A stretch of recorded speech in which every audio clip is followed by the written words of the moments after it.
year, they showed consistency and they've gone where no other team have gone before. But if they want to call this a dynasty, an era, and... 누가 제일 빡셀 것 같아? 푸나틱.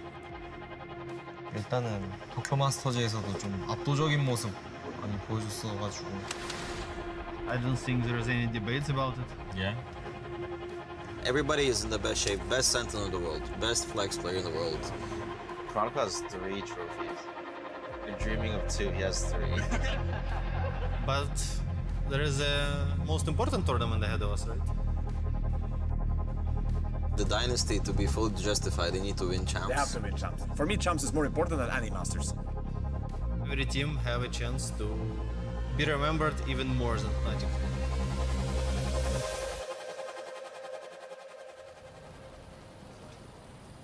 And whereabouts is that? Is that where my hotel is, in there?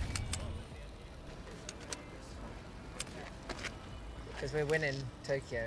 We weren't fully comfortable, but I'd say we're almost there. Ideas were cooking. I think this event has to be the same. We're not going to win this event on this rooftop.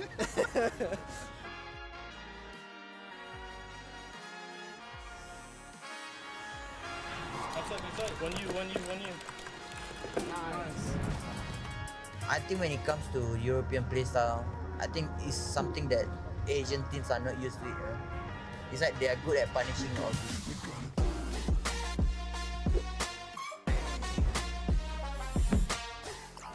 Give the camera a kiss.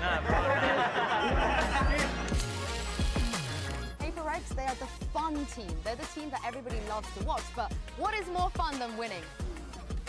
Yeah, I mean, it's really nice to have like full team now. We had something, I think we are stronger. I have no doubt to him.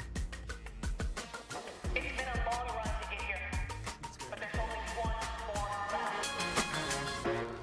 We have the greatest teams in the world here to compete. It genuinely doesn't get any better than this. Just let the man breathe and just hush so my mind can just see so my mind don't erupt. At times I feel I can't get enough, but I sip a double cup and I spend a couple bucks.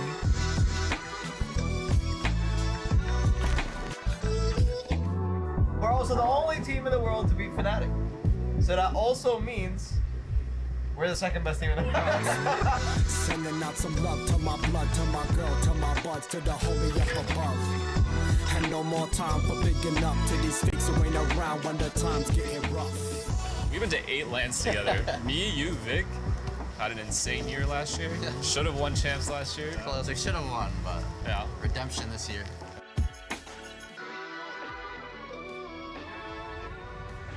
Another squad that has shocked the world was Crew. They had no second chances at the start of this tournament. They've redefined, rewritten the history books. Igual, bueno, después de tanto que estuvimos acá tanto tiempo, después del 09, boludo, estar acá ahora grabando esto, boludo, y estar en Champions, vamos. DMing it, double send it till they get the message. I road tripped and left with nothing. I've been in the city of angels long enough to sit and question their successes, who they paying, who they get in bed with. 네, 작년에는 3위를 했잖아. 쉽지 않은 성적이긴 하지만. 그러니까 조급해지지 말고 천천히 급할수록 돌아가란 말이지. So many narratives, Cinderellas, dynasties, everything here in LA. I guarantee you that every single player will have a little bit of a doubt and feel some genuine fear when they hear the name Kangho. 这个在投个已经给他们了，这次就给他来点大大的震撼，行吗？对啊，没有什么是完美的，那种开放式结局才是最完美的。多在几个国家捧捧杯。啊，热血男主的剧情不就真正的带到 LA 了吗？太霸气了，真的。先碰，我都想好了，要不就先碰一下Fnatic进了小组赛完，打到淘汰赛，再干一下那个Fnatic，让他们见识一下什么叫做 Chinese Power。Chinese 功夫哦 ，Chinese 功夫哦，高兴。我们先干掉巨人，好吧？然后再复仇一下 PRX，不要让这件事情4不过3，好吧？要让这个事情。小子玩，3、2、1，一进！再干一下那个 Fnatic，让他们见识一下什么叫做 Chinese power。But we can do it this way. 哦 ，Chinese 功夫。 Tokyo 的这个光谱是。我们 Beat 先 2OTL and they beat them in a best of 5. 然后 How is that possible? They can lose. They can lose. They can bleed. We're good at once. We were born to do this, guys. But let's not forget, we've never had a reigning world champion before. So Loud, they could also be the team that break a couple of records this year. I'd say our last game was pretty close. And I think you want to get some revenge. Locking was good. Japan is really important. But after winning like one after another one, it's kind of hard like keeping focus. We need one more. This is the important one. Champion is champions, you know, man. I'm really happy that you guys are succeeding, and I want a rematch for sure, man. I'd say let's meet each other somewhere in playoffs. Let's have it. Yeah.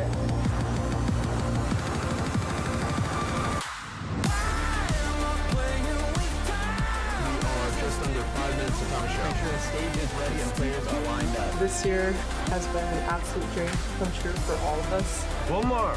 Let's go. Stand by for time of show. Everybody in your places.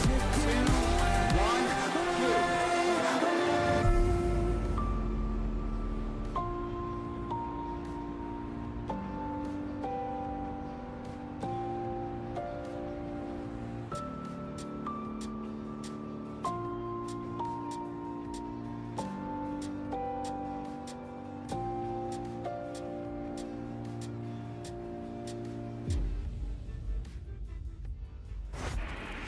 All right. First of all, congratulations. It's champions. It's somehow already here. So congrats to you both on making it. Let's kick it off. So TL, you are higher seed. Team A or Team B? Team B. So Navi, you'll be Team A, and we will start with your first band. Your band? Pearl. Okay, so bands are Haven and Pearl. Map number 1. Fracture. Side on Fracture. Attack. Okay, and then map number 2. Bind. Side on Bind.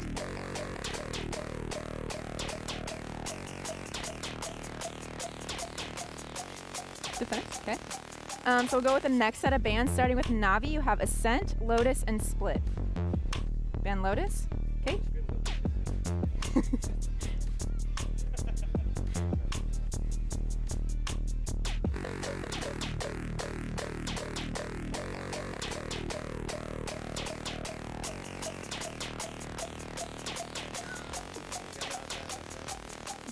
Okay, so map number 3 will be Split, Navi side on Split. Okay? Okay. All right, I'm gonna run through this, make sure we're both good to go. No, so first set of bands, we have Haven and Pearl. Map number 1 is Fracture with TL on Attack. Map number 2 is Bind with Navi on Defense. Next set of bands were Lotus and Ascent. Map number 3 will be Split with Navi on Defense. Yeah? All right. Good luck to you both.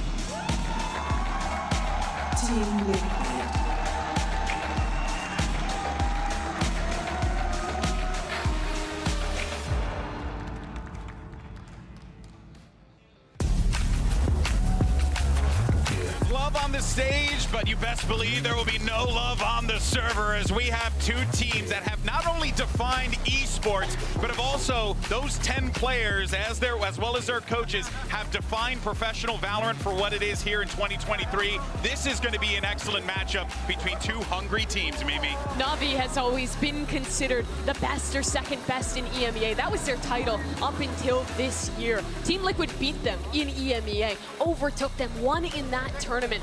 But now coming into this event, there's a chance to change that score, to flip things back in the favor of NAVI in the tournament that matters most. Yeah, and like you said, GB, there was love right there at that hug, but man, these map betas tell me there's blood at stake right now because the picks, they're both went into the weakness of the other team. Liquid has just been blown out in the recent Fracture games. NAVI, on the other hand, got blown out on Bind. I mean, they've looked very sketchy with Angel on the KO. I expect to see some comp changes, I mean, obviously out of NAVI, but even out of Liquid throughout this series. And that's really the question surrounding NAVI. What comps are they going to play? What is the NAVI that's going to show up here at Champions? Is it the team that's still changing back and forth, making really strange decisions? Or will it be that NAVI who finds their style, are hard to predict, and can be a contender for top spots? This is a team that has won Copenhagen, that has had so much success in their journey here in professional Valorant. And on the other side, again, the same can be said for Liquid. These are two teams that have had very, interesting stories here, up and down, but the ups have been, or the highs rather, have been incredibly high. So now you have to wonder, who really wants it more when they walk into that server and start this game? I think we're going to find out pretty quickly on the pace NAVI sets. I think they're going to want to get CNED a little bit more active than what he's been in his recent games. And I think we're going to see a lot of CNED going up against Safe throughout this series. We absolutely will. Those two players have defined their respective teams. But on map 1 here, which will be Fracture, I think this will be an interesting style clash, because for NAVI, they were the first team, back when they were FPX last year, to start playing Viper Omen, to institute kind of a new idea here on Fracture. They've carried that through, and it's become super popular in EMEA. And Team Liquid have actually been playing a very similar composition to them as well, but the implementation has been nowhere near the level that NAVI has had. Yeah, and I'm surprised NAVI has stuck with it for so long. After the Omen nerfs to the one-ways, I think he got a little bit hindered on Fracture, more so than any of the other maps. So the fact that Angel is still comfortable picking Omen on Fracture says a lot about their confidence in this comp. I am expecting NAVI to stick to that comp. Liquid, on the other hand, they've had a lot of time to pivot off of this. Yeah, well, we'll see the compositions come up here in a moment, and there's your Prime Gaming Agent select. Okay. And I mean, yeah, we're getting a lot of change-ups. I love this idea from Liquid. They're taking a page out of EG's book. We saw how good the ult combinations can be when you implement these Breach Sova compositions, but they have their own spin on it, playing that Neon instead, which I think has always been a super strong role for Safe. It allows you to be super proactive with defensive side aggression, and it pairs really well with this double initiator comp. Yeah, and taking Nats off the Cypher, putting him on the Viper, I think that's a pretty good shout, given that NAVI has been running the Raze. I mean, I think they've made the right comp adjustment here. NAVI, on the other hand, that Neon is going to be breezing by the Killjoy util. I don't think it's slowing her down at all. There's no Sentinel on the other side, so it has to be proactivity on this defense. If NAVI can shut that down, I think they can get a big leg up in this one. Yeah, and we are ready, folks. Let's go ahead and make some noise, Shrine, as we get ready for our first match of the day. And what better way to kick it off than two fan-favorite casters? You have Bren and Sideshow. Thank you very much, guys. Yeah, excited to kick this one off here. Champs 2023. Finally, Josh, an international event in North America. And we're setting the stage here with two EMEA teams with plenty of parallels, plenty of, mischievous plays, risky plays all over the bloody place, isn't it, with them? But I am excited to get this one started. I think it's the most unpredictable group that we have at Champions, and we're kicking things off straight into the pistol round with two IGLs that have got to be some of the most unpredictable too. Team Liquid have gone for a really bizarre composition. And Solcast taking liberties over here on his own towards Arcade. Fast lane up, there's going to be a fault line to the side. No stun connecting. Great sees though onto Yampi. Yeah, and look at that. Yampi nowhere to run, nowhere to hide. Dart a little bit late. Angel's still tucked to the corner. Safety in numbers. Rest of his team helping to support him out here. Team Liquid forced to really readjust, set their sights onto a different goal maybe. So Sean was saying that the Neon is going to try and get past the Killjoy utility repeatedly, but here you see they have more tools to be able to work with that. the Seas is going to be excellent at dealing with Yampi, and that's got to be something that he baits out early or tries to find a way around.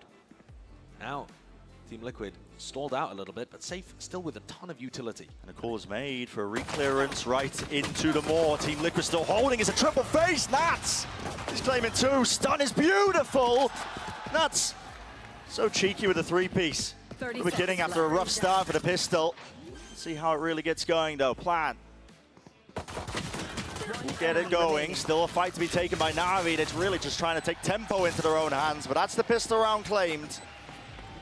Off a huge play by Nats. Came into it with only a classic in his hand, and such patience demonstrated there too by Liquid, waiting for NAVI to peek into them. If you think about how both of these compositions are going to play on the defense side, NAVI should have more passive information. They have the Killjoy setup. They can be throwing out Haunts and Prowlers. Team Liquid, without the Killjoy, are going to have to be fighting and using that recon information constantly when the sides swap. But for now, it was NAVI that got a little antsy and punished for it. All Sheriffs on the NAVI side. And both of these teams have been deadly in eco rounds across this year. Can't call into question that individual skill. Toxin screen down. No, I don't really think that that's been the issue with NAVI this year. It hasn't been the individual form of the players. It's been finding a team system that really works, compositions that fit them, and ways of putting their players in positions to succeed. That constant struggle to find their style. For Team Liquid, they clicked a little quicker. Oh, and face it away. It's a game of timings. Wall up, smokes propped up. Close to the corner is Angel. Does he suspect the reposition? Doesn't seem likely. Yep, wades right into it. Aftershock on top. The stun. Sending it flying with the util as well. Looks like Team Liquid looking to try and clear this one, but again, too much emphasis being placed. Now through. Main choke point. Redgar and Nats landing it. The better weapons for the job. NAVI being choked out of this one still. Reveal, I believe, Shao able to claim that one through the smoke. Zipan as well. This is getting potentially dangerous. We'll leave it just up to Shao. Not likely to win that one, not against the rifles. So they save Phantom the Bulldog here into round 3. And Team Liquid have not been particularly successful at converting these bonuses. This one doesn't look like it's going to have too much behind it. Redgar only bought a Ghost in the prior round, so he could invest some of that economy and build it up. But it's going to have to be fast and explosive for Team Liquid to carry this momentum forwards. Still, a much better start than the last time we saw Liquid on Fracture. The previous iteration, coming out at Tokyo playing against EG, they got destroyed. This map pool, incredibly close between all of these teams. And Angel looks like he wants to fight really early on. Listen, might be seeing a classic Angel play. He wants to take the initiative for his team. There's a flash blinding them all up. Haunt. Thoughts are back. It's an excellent stun. Great bolt from Yampi. It pushes everybody back from NAVI. And now they're looking to head into Soulcast. Now, Soulcast has been playing on his own here, arcade side, pretty much the entire time, all 3 of these rounds. That's the danger of it. Yeah, that's the punish. If you get a read on that. It really doesn't seem like a safe place for Soulcast to be holding. He doesn't have the ability to get out on the ropes, doesn't have too much utility to be able to hold on to either, and no support. You know, it's not like playing a Killjoy on the north side where your turret gives you information if there's a crunch going on, or, you know, some way of escaping, for example, if you're playing Chamber or something like that. Call was made here for Liquid. Redgar trying to fake some presence over towards B with the dart and the drone. Making it feel like, again, all that attention is placed there, but nobody's given up their positioning right now to hold it down. It's Sugetsu. Fast lane in his face. Ripping all the way through, can't deal with the turret. Still a lot of angles to watch for. Sugetsu, yep, caught so unaware. Trousers down by his ankle. Still seen it. The back of the sight, got to anchor it, cannot adjust the aim in time. Liquid finding their space now with a pit down as well as looking all but likely that they just steal away the round. It's a scramble from NAVI, desperate to try and get in. All down to Shao in a 1v3. Does he anticipate Redgar behind? Yes, the adjustment's there. Works, still got the Haunt as well. No reveals. So difficult to get a reveal in the pit. Yeah. What a difficult task. The K kicking in lower and lower, and yeah, single bullet will do it with a crossfire setup. Plenty of safety there. This is Team Liquid. Really setting the tone, I think, of this map here. Like you're saying, Josh, you know, they've changed up quite a bit with their compositions, but winning the bonus round, keeping it going. And they came into the bonus with almost no equipment. And it's Nats and Yampi who are just carrying this map for Liquid so far. On top of that, major mistakes from Sugetsu. It's an interesting wall setup that he was using over towards the A site, and he's gone for it again here in the next round, but he was just caught wide out in the open. Had no way of really dealing with the neon fast wall in his face. Cool's made to try and push out here. Yampy, that's okay, off of his contact. There's a fault line and a flash into the corner. Will collect the 1 kill. Plenty more players waiting, though, to receive. And yeah, he's diligent with it. Checking the right corners. All that map control gain. There is a push out from Navi on the north side of the map. And look, they seem to be ready for it. There's 2 players holding that direction already. Almost expecting. And this is the way that Navi like to play. If they're pushed on defense like this, Zipan and Angel are going to try to flank. I mean, Sean was forced to break down a version of that play, actually, where Angel went for a bit of an ambitious TP. Yeah. But Team Liquid look like they're ready for it. And you've got to remember that this is going to be a battle where both teams are familiar with the other's playstyle. And now it's all down to Angel and Zipan coming through on Dish. Soulcast has already spotted them. He can just back up and play with the rest. Purposefully not planting the spike. Maybe to farm some orbs or what. Not too sure, but they're collecting the kills anyway, and now they get the plant down. I mean, yeah, even the ace. Well, that's going to boost up the energy and the confidence. Team Liquid are a very momentum-based team. They constantly talk about it, bringing energy into the matches, feeling like they're putting their best out on the server. And when Yampy's 9-1 coming off the back of an ace, sure, it's an anti-eco. You know, he's not facing the most stiff resistance in the world.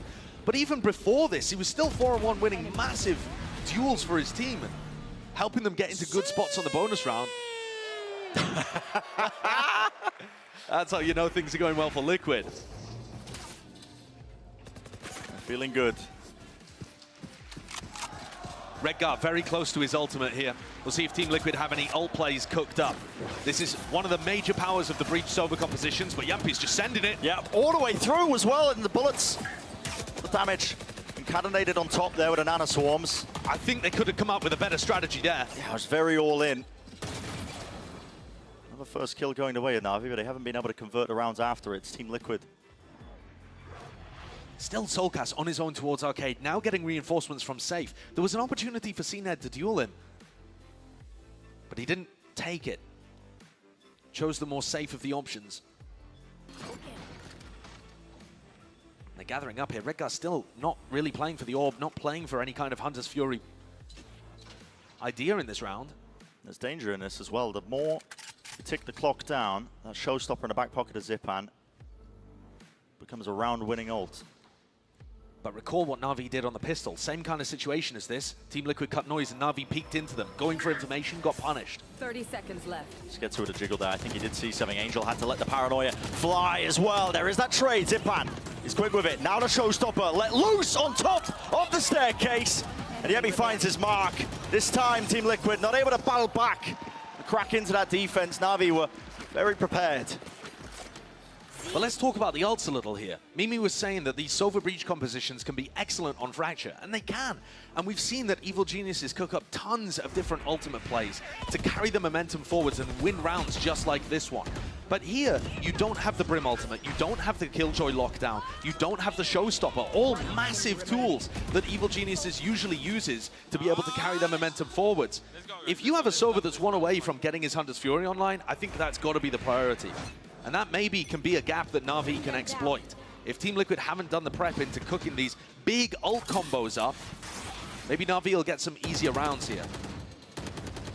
This is a bread and butter move.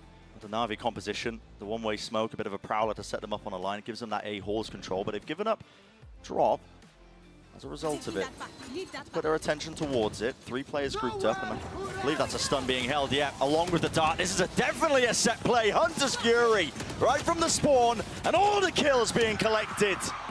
Combined up, beautiful turn of events, right when they needed it. That is absolutely wonderful. Choosing to invest it here in round 6 rather than round 5, but Redgar had the perfect angle to catch those players as they went back into sight. That was wonderfully done. An A-split with a Hunter's Fury that was excellent for Yampy to be able to capitalize on. So, just as I was having doubts about whether Team Liquid had done their prep work on the attack side, they come out with that one. And now they're starting to build up to Breach Ultimate as well. Things that can keep Na'Vi constantly on the back foot. Remember, this is Navi's map pick. It's probably their second best map. The way that the vetoes went, Team Liquid got rid of Pearl, which Navi have been incredible at.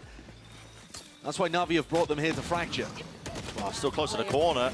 Trying to hunt down these kills to get to. He's holding his ground, and still the aim is sharp, isn't it? Good form towards the end of the round. We'll do some economic damage, but still enough money to buy. It feels like, yeah, in the back pocket, plenty of it for Team Liquid.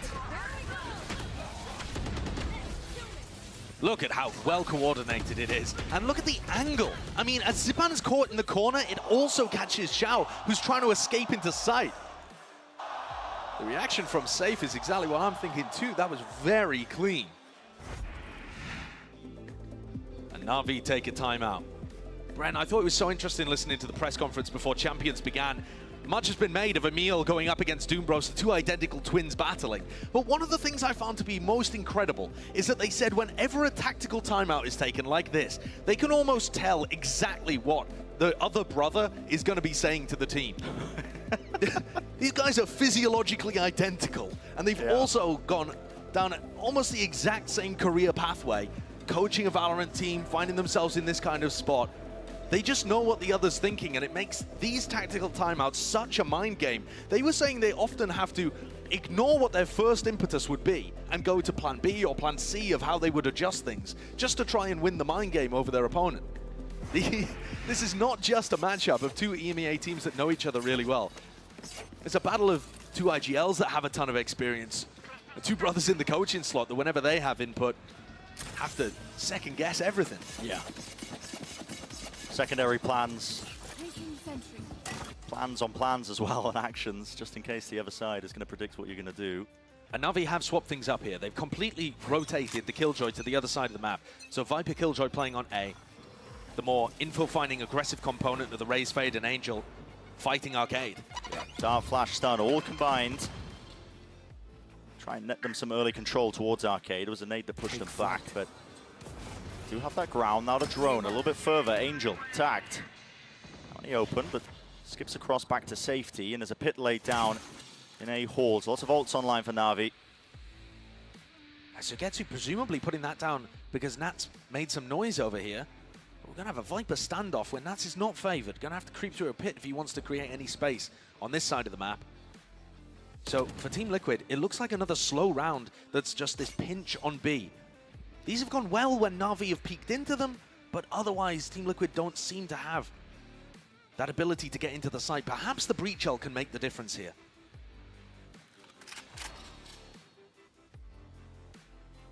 Time running short, down to 40 seconds. It's Viper's pit again. It just pushes Team Liquid into the B site. Should be expecting this one. Zipan still has to watch multiple angles, and here's a Nightfall.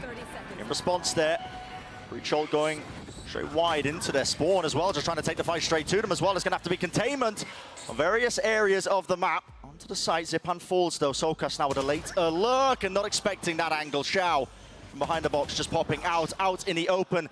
Heads on a swivel. Team Liquid caught Sodam unaware. Redguard still wins his fight out, and Yampi looking as well to get that backstab attempt. Xiao still alive, but it is just left up to Yampi. It's a 1v2.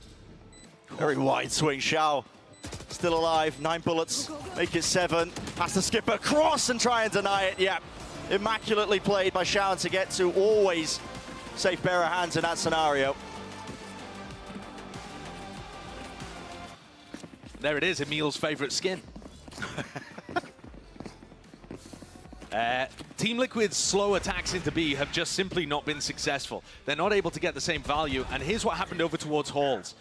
Nats caught CNED, who was trying to push out through the pit and meet up with the rest of the players on B, and it just ended up being a 1-for-1 trade where Nats was essentially out of the fight the entire time.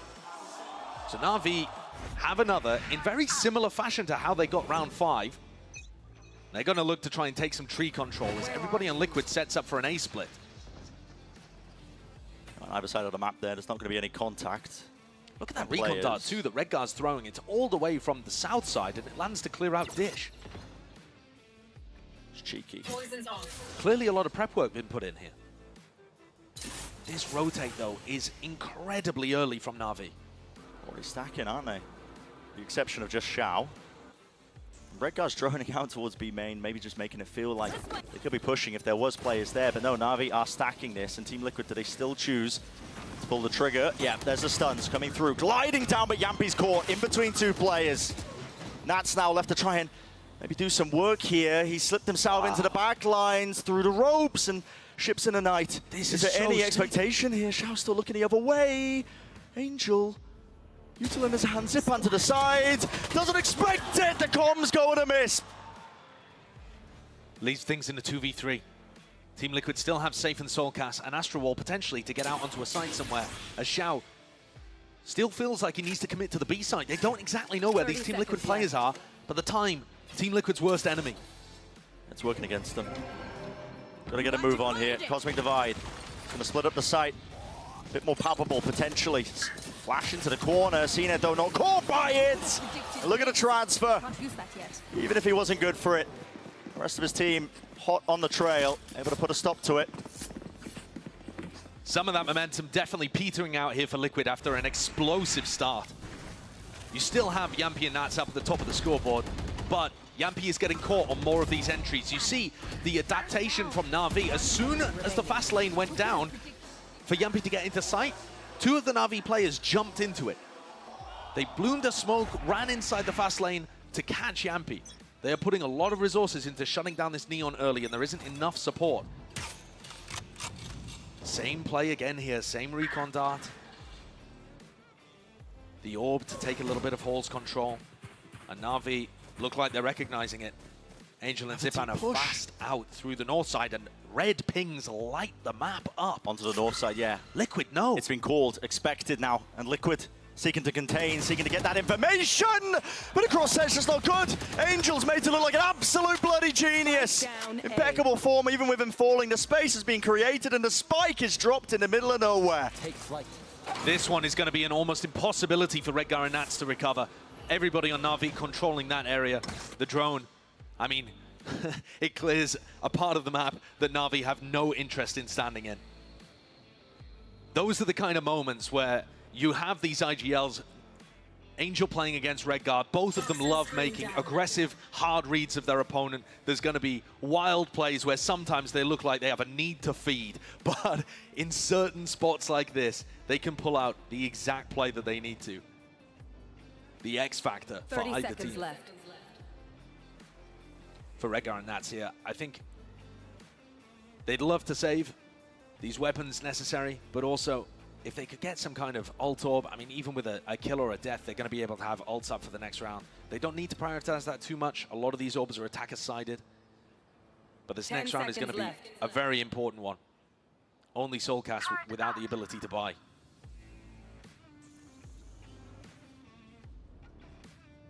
Maybe the rifles will make a difference. But this is Na'Vi. String of rounds now, almost dragging it even. One more round will do it. And yeah, Angel. I mean, again, the aggression is there, isn't it, from him? Doesn't shy away from it. When he has an idea and a read on the map, what's going on? He's always going to be the first one to take that contact.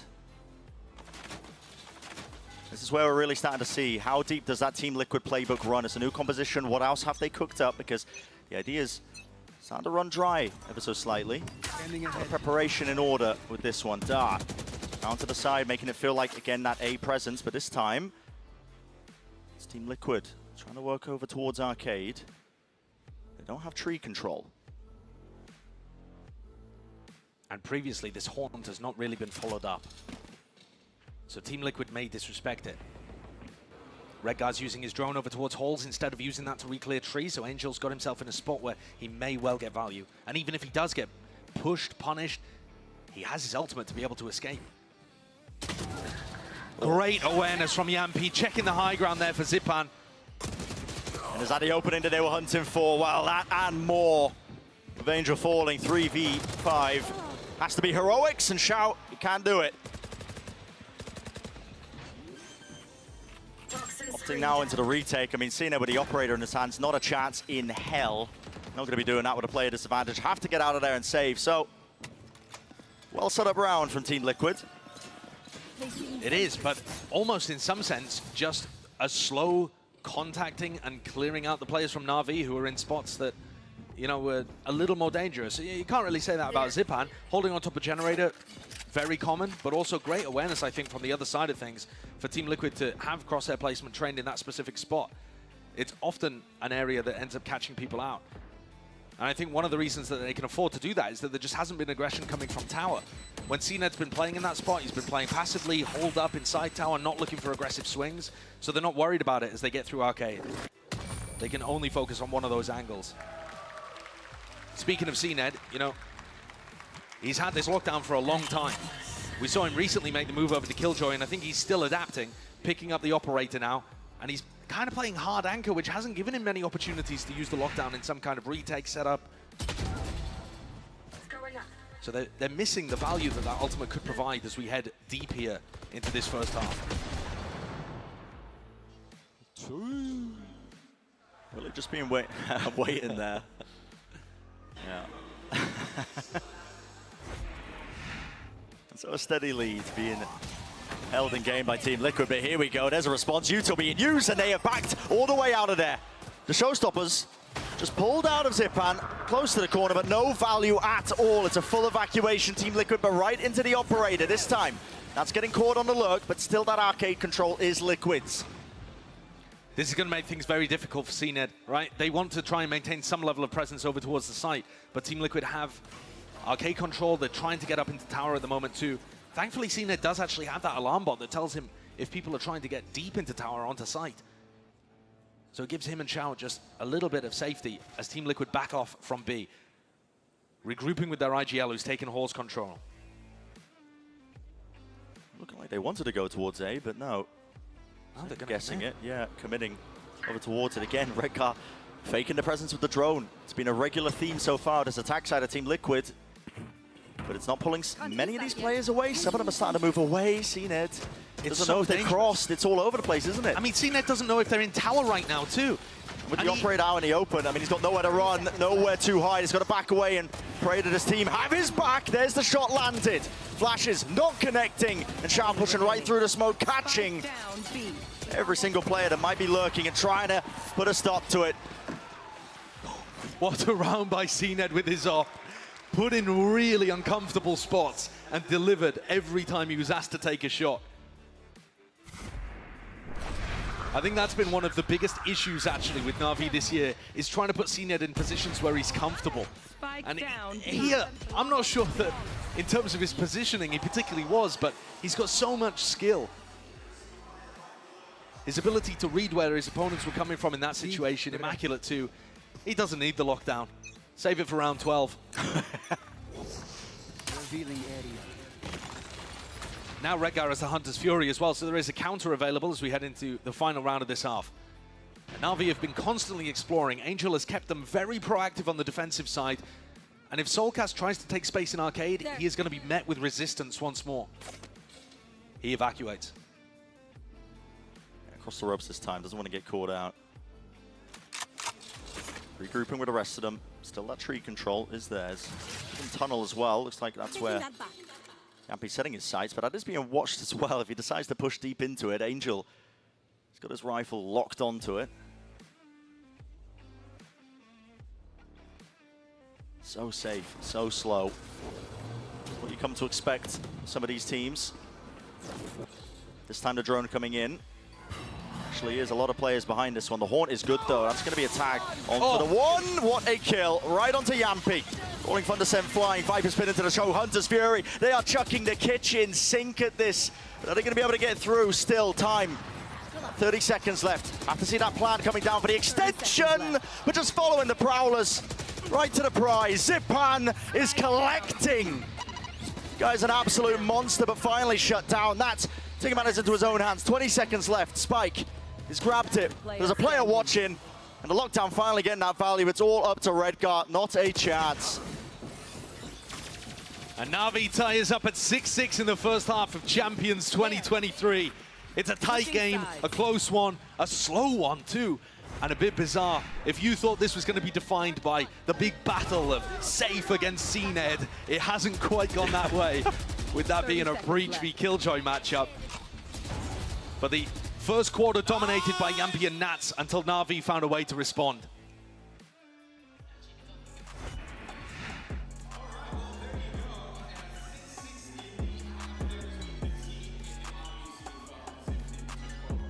Yeah, it was a lot. Show is saying a slower game, right? Like, you know, this is what we've come to expect. And it wasn't defined by flashy plays, but you can tell that once the compositions were locked in, it felt like that's when the wheels started to turn here, and everyone's really trying to like game plan against how do you stop the Neon? How do you get value from the Neon? Lots of cool things we saw at the very least. For Team Liquid, I think this was defined by their composition, and the question was, what do they have cooked up? Do they have those same ult combos that were so good for EG? And they had rounds, like in round 6 in particular. I think they did a really good job on this execute, especially since it's Yampi playing the Neon. This is an unusual agent for him, but I think they combined it really well, using the Neon to distract those relay bolts to hold people in place with that dart to then go out and use the Sova ultimate. But the thing was, it wasn't these rounds that defined the half. It wasn't like EG where it's ult combo upon ult combo. It really, I think, came down to the mid-rounding a lot for TL, where Na'Vi was winning in these late rounds. I agree completely. I think if Na'Vi went back and looks at this map and how it started, it is eerily similar to what their LCQ run looked like. They got first bloods on their opening pistol round and the bonus, and they couldn't convert those rounds. Those are massive swing rounds in that half, and I think without that, Na'Vi wins this half convincingly. That said, I want to give Liquid their flowers like you just did. I love the set plays coming between the Neon, the Sova, and the Breach. I thought the combination of the util was perfect. For Na'Vi in that first half, it was interesting because it was almost always Angel being the proactive player, taking space. It was never Zipan. I expect that to change in this half, and for Na'Vi, I think it's a question of how do you deny this Neon space, because Liquid with double initiator Neon is going to want to be really aggressive on the extremities, pushing forward with a dart, a stun, and that Neon combining. Yeah, that is really, you know, we're going to see how this plays out, but what we've gotten so far, a closely contested matchup between two teams that are so familiar with one another. But let's go ahead and send it right back over to Brendan Sideshow and take us through this second half. We said this was going to be a game of parity. You think about the identical twin head coaches, you know, the IGL Omen players that love to make the risky plays. And yeah, 6-6 half is what we're staring at. The issue here, though, for Team Liquid is that Na'Vi, in my opinion, are a lot better on the attack side of this map than they are in the defense. I'm not sure that necessarily bears out in the stats, but I think that they tend to come in with better ideas. I think the slow pace on their attack side is the way that Angel likes to call and the way that players like Sugetsu and Xiao like to play. Another play being set up, though. Some form of utility. There's a fault line. Double swing, double face. Zipan not favored. He was alone in that. Not at all. That's a really ambitious refight by Zipan. He knows that there's going to be multiple people there supported by Breach utility. With that first kill, Team Liquid advantage. Still not a lot of information because, yeah, Nats. What a timing to be taken by Na'Vi. Immediately evened out. Gained access to the site. Should be a free plan for them. B main control also held. Still giving time for Team Liquid to rotate. Yeah, where is this spike going? What is the call here? The call to push into spawn. This is a complete adaptation. Redguard could be an absolute hero here to stun, to capitalize. Redguard heard it all. And the util is good. It's fantastic. It's still coverage is there. Into the smoke. What am I watching? It's anarchy. That's the spike again. 2 versus 2. Safe has it. Knocked down right by his feet. Picked up, though. And so, which way does this go? I mean, the smoke's still covering their exits, but again, tip-top, it's just pure RNG. Oh my god. Safe finding value there, but that was also Soulcast's smoke that even allowed Sugetsu to escape in the first place. Can Xiao win this? What is that headshot? I'm basically full run is what it felt like now. Time left as well to get this plant down, but he is low. With the extension, him versus Safe. Ghost in either hands. Needs to be a shot to the head, he digs him. Shot goes wide, stun, missing, doesn't hit it though. It's Safe with 3 to finish. What? And a pistol round for Team Liquid, man. That is a pistol round for the ages. That's an unbelievable one. What an audible to call from Angel there. And I think that's been another theme, actually, of Na'Vi throughout this year, is overcooking situations like that, just a tad.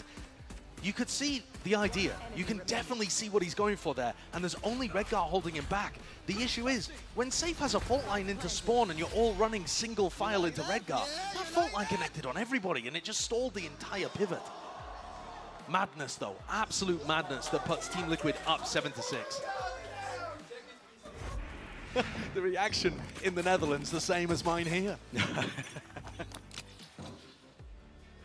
You're going to get disbelief at times when you watch these two teams. For better or for worse.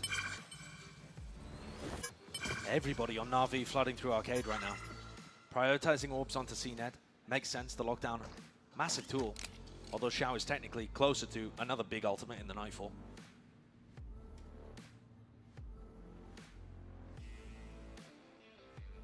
Making sure they prioritize the ults in either areas. What's available to them on Fracture? Even getting a cheeky kill here, but... With how slowly, Brent, that NAVI like to play on their attack side, I think Team Liquid is going to find it very difficult to get information. Yeah, they still have the Sova Dart and they have a drone to work with, but apart from that, they have no passive info coming from a Killjoy or a Cypher or anything like that. They're going to need to be pushing and info peeking a lot. And that offers opportunities for NAVI to punish. Is he here again, Soulcast?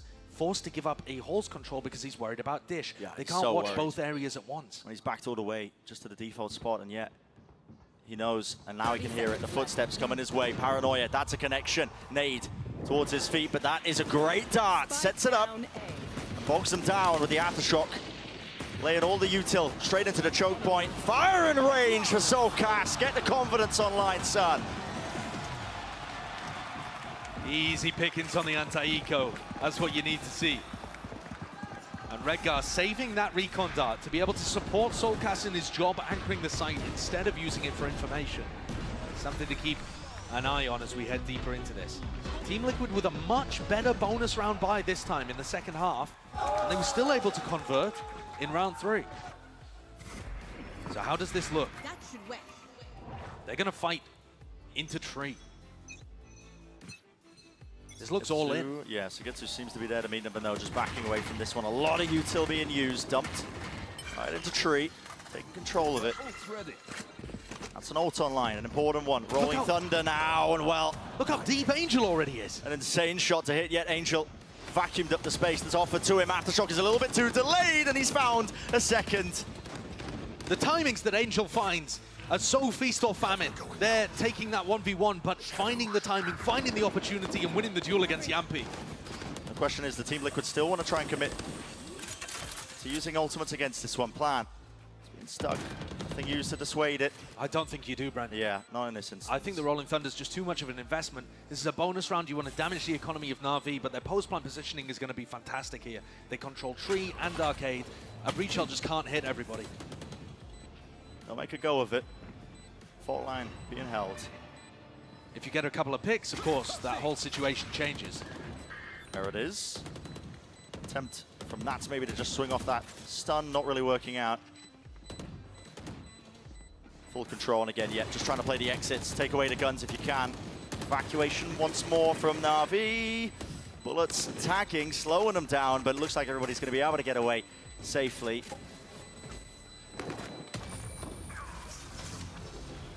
And Safe and Soulcast throw themselves into the maw. An extremely gentle bonus round, especially compared to what we saw in round 3. NAVI escaped completely unscathed. All rifles maintained. When Zipan gets going, and if Angel's hitting entries too, this attack side could be very difficult for Liquid to deal with. They have the lead for the moment. Redgar is picking up the Sova operator. Okay. You always know there's going to be something when Yeah. Angel and Redgar are on the field, but I didn't think we were going to see this. Not going to anticipate it, are you? Great tool to stop the contact plays, but what are you doing as a smoke in your face? Not much. It's got to be the reposition. Well, famously, Bren, the Sova has really good tools to be able to disengage if you get caught out of position. So, you know, he could take a more aggressive angle. Uh-huh. Anticipate it, are you? Spreading misinformation over the internet. Tool to stop the contact plays. What are you doing as a smoke in your face? Not much. That's a fact. You can take that to the bank. Well, famously, Brent, so the he's going to Sova pick has up the really orb good at the tools moment. to be able to disengage Probably head back if you into get caught tunnel out of and position. go for this. Now, Redgar's going to be forced to play retake with an operator. Yeah, and there's no big odds to try and push this one back, is it? Or is he? I mean, Redgar's going the opposite way. Anchoring onto the side, you really just have to get out of here. He's got the shock dart lineups and the aftershock as well. Yep, is the util goods? No, it it's misses, not. man. It misses. 2 players detained. Not a chance. And there it is. That's the gambit that Team Liquid went for. I didn't even spot exactly where those shock darts ended up landing, but there is a bit of variability in terms of where you can put the lockdown in tunnel and still get value. Yeah, the round has gone to pot.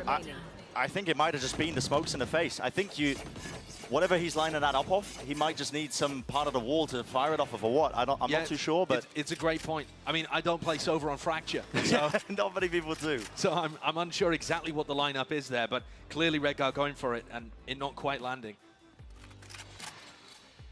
So that's given Na'Vi another incredibly clean round. This economy is going to be through the roof. All of these players getting an extra 3K at the end of this for the 1 round. Yeah. And the suppression on the side of Team Liquid, exactly the opposite. Na'Vi are now in the ascendancy. They're hunting out this gun, though. Take it out of Safe's hands. Paranoia does miss, but yeah. Out into the open. Zipan plucking him. So 8-8, it's evened up. As we were expecting, and another timeout now going to be called here by Team Liquid.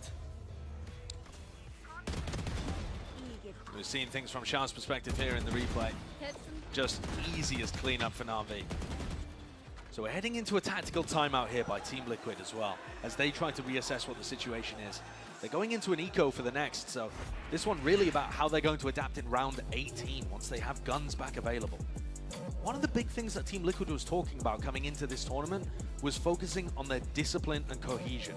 Emil said in the past as a coach, he has allowed his team to have a lot of freedom. If they want to overpeak sometimes, if that's something that they're doing because they're confident, he'll let them. He doesn't want to keep them too closely leashed. But in the run-up here to Champions, he's tried to create a more cohesive Liquid, a more disciplined Liquid.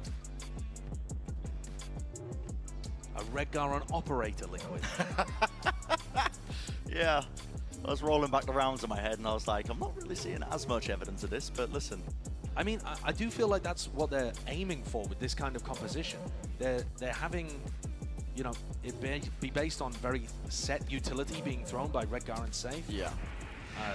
Soulcast has been extremely disciplined in terms of the areas of the map that he's been taking, although I think he's been a bit too alone on his attack side. The question for me is really how they deal with Na'Vi. Now let's take a look at this. Now where did the shocks land? Shocks were nowhere near, were they? Oh, there they are. You just see them to the left of the screen. I mean, maybe being placed for a different position of the lockdown, but it's possibly one just a little heavy. late. Like, I mean, just a massive gamble, right, to just anchor onto the site. Yeah, you have to be extremely confident those lineups are going to land, and it didn't. Knocked the money down, so Na'Vi, lots of chances here. Risks need to be taken. That's why you're seeing that fault line push out, defensive aggression onto the north side of the map here by Team Liquid. Nobody ready to punish, and I'm not sure that Angel even got the information that north side has been compromised. The Na'Vi players left very early on. Could end up with a round coming down to guesswork, but look at this, fully stacked up. Team Liquid now actually running all the way to A. With Na'Vi also grouped up, not willing to give away the advantages. They want to be playing together nice and tight so that they can trade. 55 seconds on the clock. Redgar got the recon dart back, so he's got that available to try and and they are punish. grouped up. Yeah, Team Liquid, they have presence, they have bodies here. It's about hitting the shots at this point. Lovely recon. There's the punish with a fault line. Yeah, the stun. Listen, it was good. Supportive utility there, but still Angel, man. He's ripping them apart, isn't he, with the rifles? Just can't quite get it done with the Sheriffs. Nats has picked up a Vandal here. If there was going to be anybody to make this round winnable, it could be him. He's now in the open. Door opening. Caught on the rope. Yeah, to get to. Taking him out here. Just min-maxing, making sure that they can prioritize. Still with 10 seconds left. Here's the plant. No chance for Soulcast here. They know his positioning. I mean, he'd have to toggle, basically, the big stage to pull anything like this off. Yeah, it's not a possible situation for him, but it's more about, if you can, trying to put a bit of suppression on the Na'Vi economy, because it's currently out of control. You look at Sugetsu, CNED, Zipan, these guys are going to have almost max money. Ooh. That's a good one. Make Zipan have to rebuy the rifle. These kind of things could end up being important if both teams are able to put more rounds on the board and we head deeper and deeper in this map.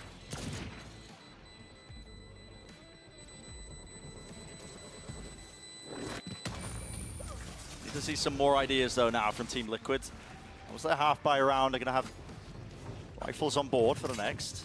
But the lead has been taken by NAVI. This is where you really do just have a chokehold on this map. Their map pick. It looked like early on Team Liquid had a very good read. I think that first half they had plenty of fantastic ideas. We saw the big ult dump on that one round where they punished the A-halls that NAVI like to play on the defense side. So there were clear ideas and counter-stratting at play, but This is going to be ridiculous, Brent. We've got Yampi with the Neon Operator trying to peek into at least two of the players that are on Navi Angel trying and to take tree Zipan, control. right? Yeah. Close to the corner here, stuns are there. Angel's TP'd in front.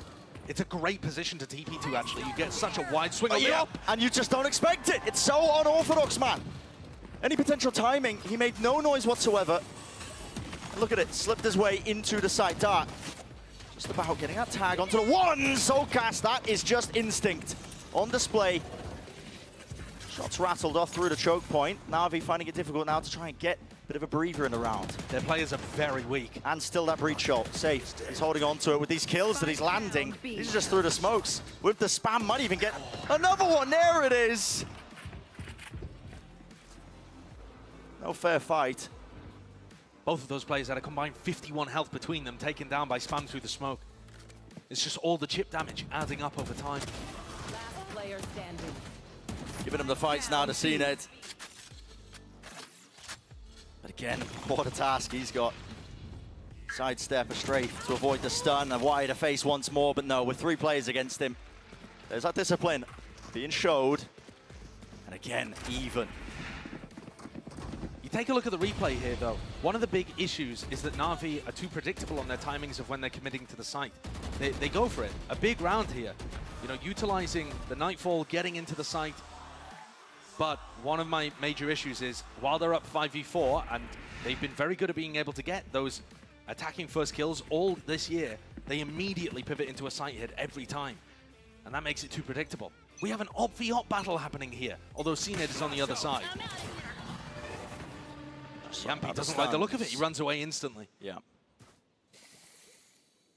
Maybe a bit of conditioning, but give him that space. Nice and early. Yampi sets himself up. Team Liquid's composition has to fight. No, Angel He sees again. the barrel. He sees the barrel. Misses the chance, though. So close. Cover going out. That is dancing with death for Yampi. He's trying to work on that internal clock of when the team could have worked their way under through tunnel without making a footstep. And to be fair to him, he was perfect. Just Couldn't have escaping spent it. another half second there. Yeah. Peeking off the recon. Broken. Only the one shot, though, going wide. And a lot of noise being made. Navi trying to hide their presence, make it difficult to tell which site they're going to be landing on. I love this smoke as well from Angel. It's obscured the sightline from Yampi. These players over by B are going to be looking for information, but they've made the right read. There's 3 on A, and that's where the spike is headed with 30 seconds. Yeah, and with no time, safe in position with the Rolling Thunder. This just feels like a lost round almost instantly.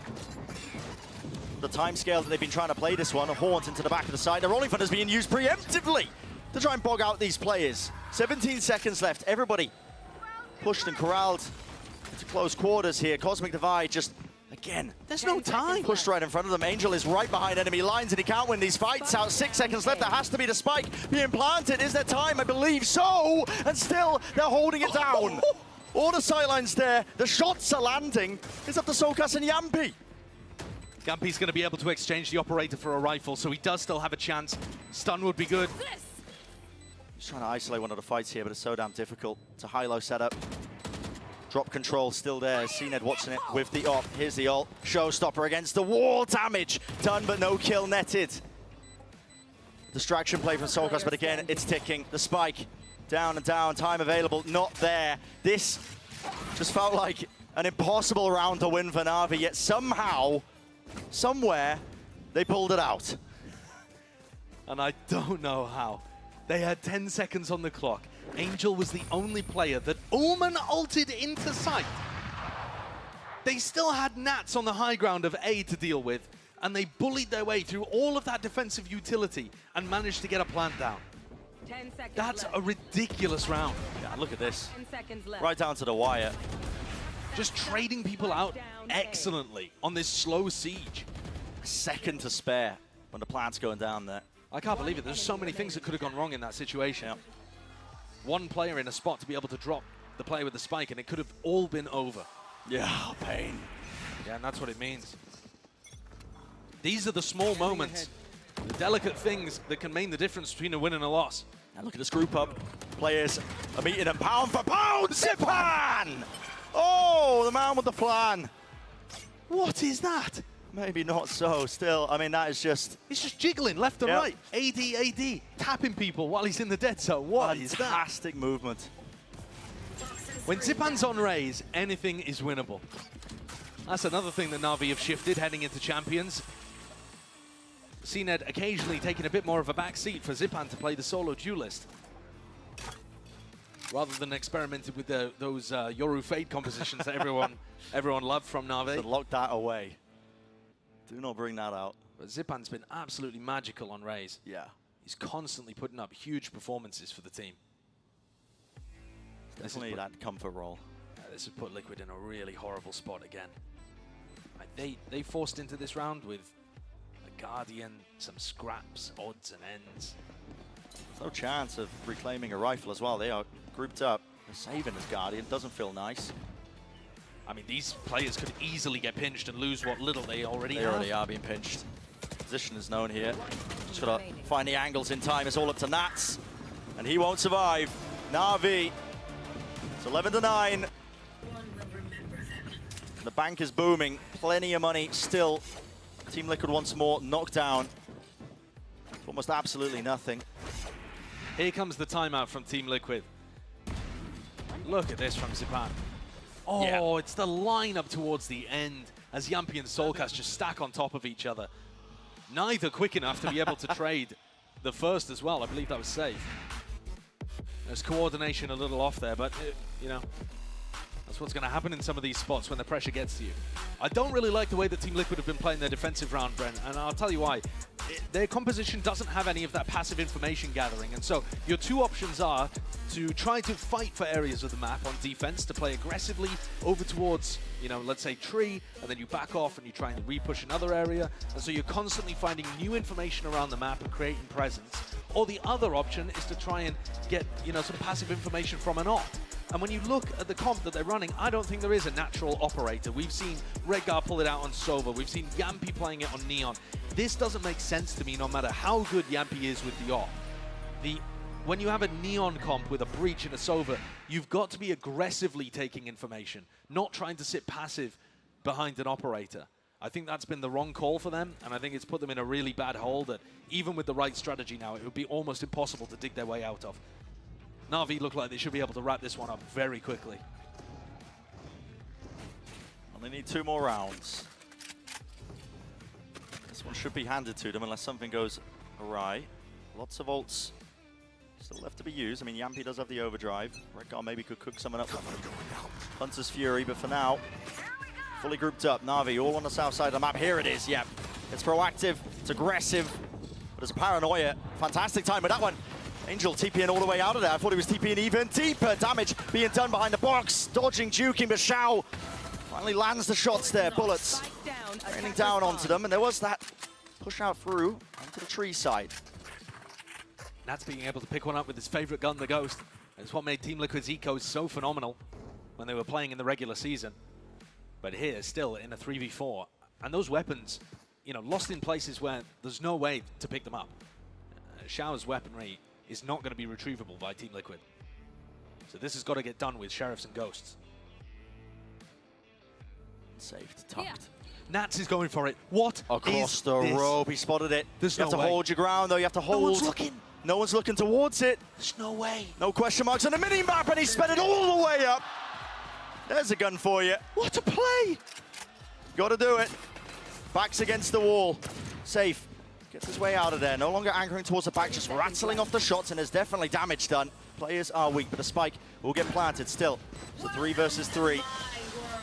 Hit in place. Agetsu trying to close this one out cleanly.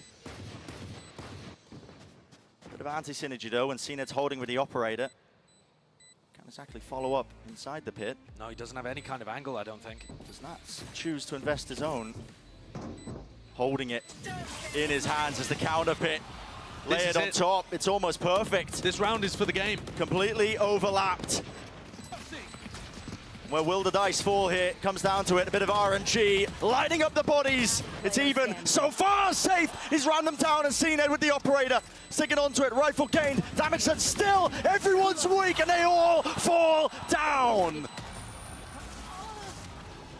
Well, Team Liquid took their risks, they took the gambles, and in the end it did not pay off. Nats tried his very best. But the investment of that Viper's Pit, it was a good idea. I mean, you saw what Safe was able to accomplish. Everybody on NAVI dropped down to fractional health, apart from CNED, who was outside with the operator. No real way of accounting for that. Team Liquid are going to have one last chance here.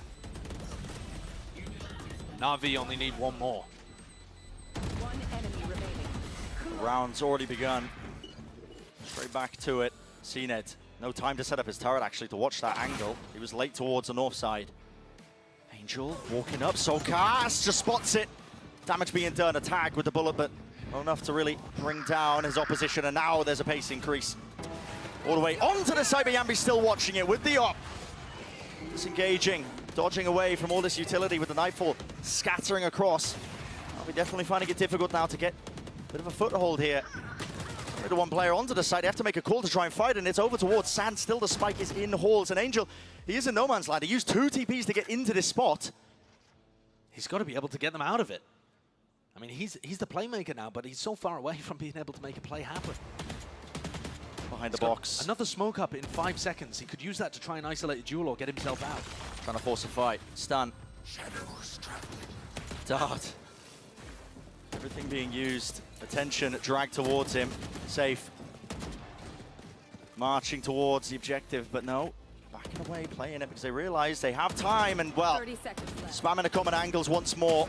Shao's going to be falling. They shouldn't be allowed to plant here. Safe and Redguard both have ultimates that can stop it.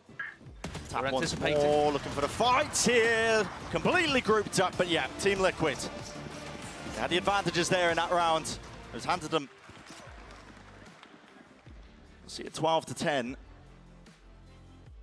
Not a chances now that NAVI has to close out this map. And things get easier for Liquid the more that they can win.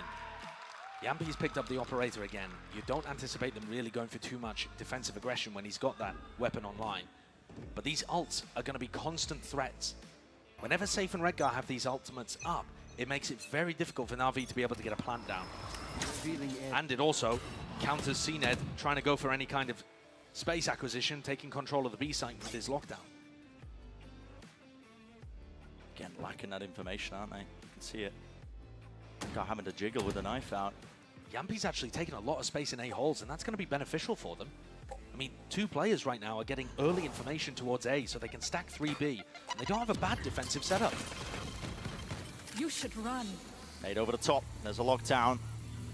There's a Hunter's Fury to try and push this back and actually deal with it, and this time Nats, yeah. Definitely aware of it for the towers push. Rolling Thunder. But that's every ultimate. The 2 big ultimates have been used, and NAVI still have a minute to work with. Sure, they're in a 4v5, but I think you've got to consider that a bit of a win. The entire time, though, Yampi has held on to that A-Halls control. That's what's important, because it gives Team Liquid peace of mind, knowing that they can stack players onto the B site. I think Nats and CNED both just caught glimpses of each other there. And here it is, crossing. Using the smoke timers again, it's just random bullets. It could come down to sheer chance. Whether or not they can get into the side itself. There it is, follow the traces, and Nats will just pounce. 3 in a round in total. Shao left to do so much more, and he just cannot get it done. 12-11, Team Liquid. Steadily getting there. One more to bring it to OT. Nats has just been the hero for Team Liquid today. He was at the beginning of the first quarter here on Fracture. He was electric. And now here finding all the important kills. He caught a spot of CNED early on while he was positioned at Dice, repositions into tower, deals with CNED by counter-spamming through the smoke, and then also catches the player in tower who's trying to push him and squeeze him. Amazing play from Nats. He's up 20-14. That's what Emil needs. Star player stepping up.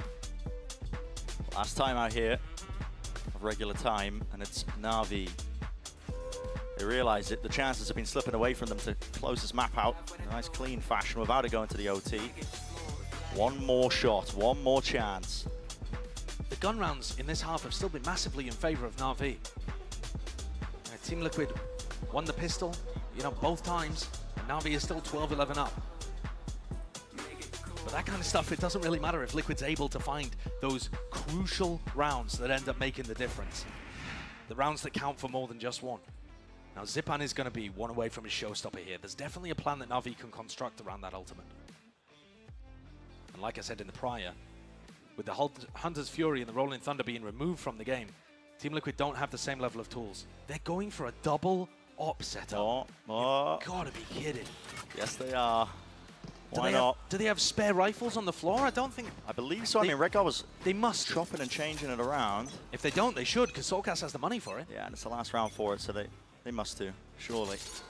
Well, I mean, this is one way. Try and hold some of that passive map control. Bring them down. Meanwhile, on the other side of things, Angel only with a Sheriff in hand. Slowed down entirely. Yampi. He's got to be worried about there's tunnel. Danger. Oh, there's more than danger. There's players right in his face. Prowler shot, landing through. Damage done to Zipan. That could be crucial. I mean, Zipan will now die to 2 Vandal shots to the body as he pops his showstopper. The damage that was just done through that Prowler may end up making a massive difference. But just picking up the orb has dragged 4 players from the defense over towards B. Recon Dart being used, that needs to be broken. If it isn't... Doesn't get broken. Okay, down Team Liquid know that this hit's coming through on A. They can stack it through. It's Nats who's holding it again, anchoring stall. Defender close to the corner, doesn't stand a chance. No one is up against the rocket. Here with the door open wide. That is a beautiful face. The fundamentals on display from NAVI. They found that advantage. Get into the site though. Plan needs to get online here. Op revealed. Yampi holding it from drop here. It didn't clear to get through. Against is not cleared. Yep. Still from Sand. This is Dire Straits, and this is the map. NAVI standing their ground. And heroics from Redguard, not enough in the end. 13-11. That's map number 1 wrapped up. NAVI performing on their map pick there of Fracture. They needed it. All of these maps, I think we can anticipate being just as close as what you just witnessed. These two teams separated by a hair. Yeah. And this has been par for the course, honestly. This entire year, if you look at these two teams and they're playing, I think at most it's been a round differential of 3 rounds on every map that they played against each other. And what a time for NAVI to get back into a form where they look like they've actually got a chance to compete against squads of this caliber, against the EMEA winners. You know, they've recovered from the worst streak of Angel's Valorant career recently too, with 4 losses over the course of the recent tournaments. Recovered from that with the qualification to champs, and now looking to start out on the right foot here at group stage as well. You know, Angel said actually in the press conference that we don't have the consistency yet. That's just true. But winning champions is not about consistency. It's about being good here, right now, at this day, at this week. If you peak, if Angel plays well, if Zipan's getting the entries, if they have good strategies and are able to get onto maps that favor them like Pearl and Fracture, they've absolutely got a chance of taking down the big dogs like Liquid. Oh yeah. It's what makes tournaments like this so special. Never know when a team's going to go on a run. We've already seen it. You know, we know the caliber of player on either side. And this Group D games that we're watching as well. I mean, group of death, group of disappointment, whatever you want to call it. That'll be disappointing for whoever loses. Exactly. But it has been electric so far for our beginning here at Champs 2023. Plenty more action left to come in the series, of course. Do not go anywhere. We're right back after this.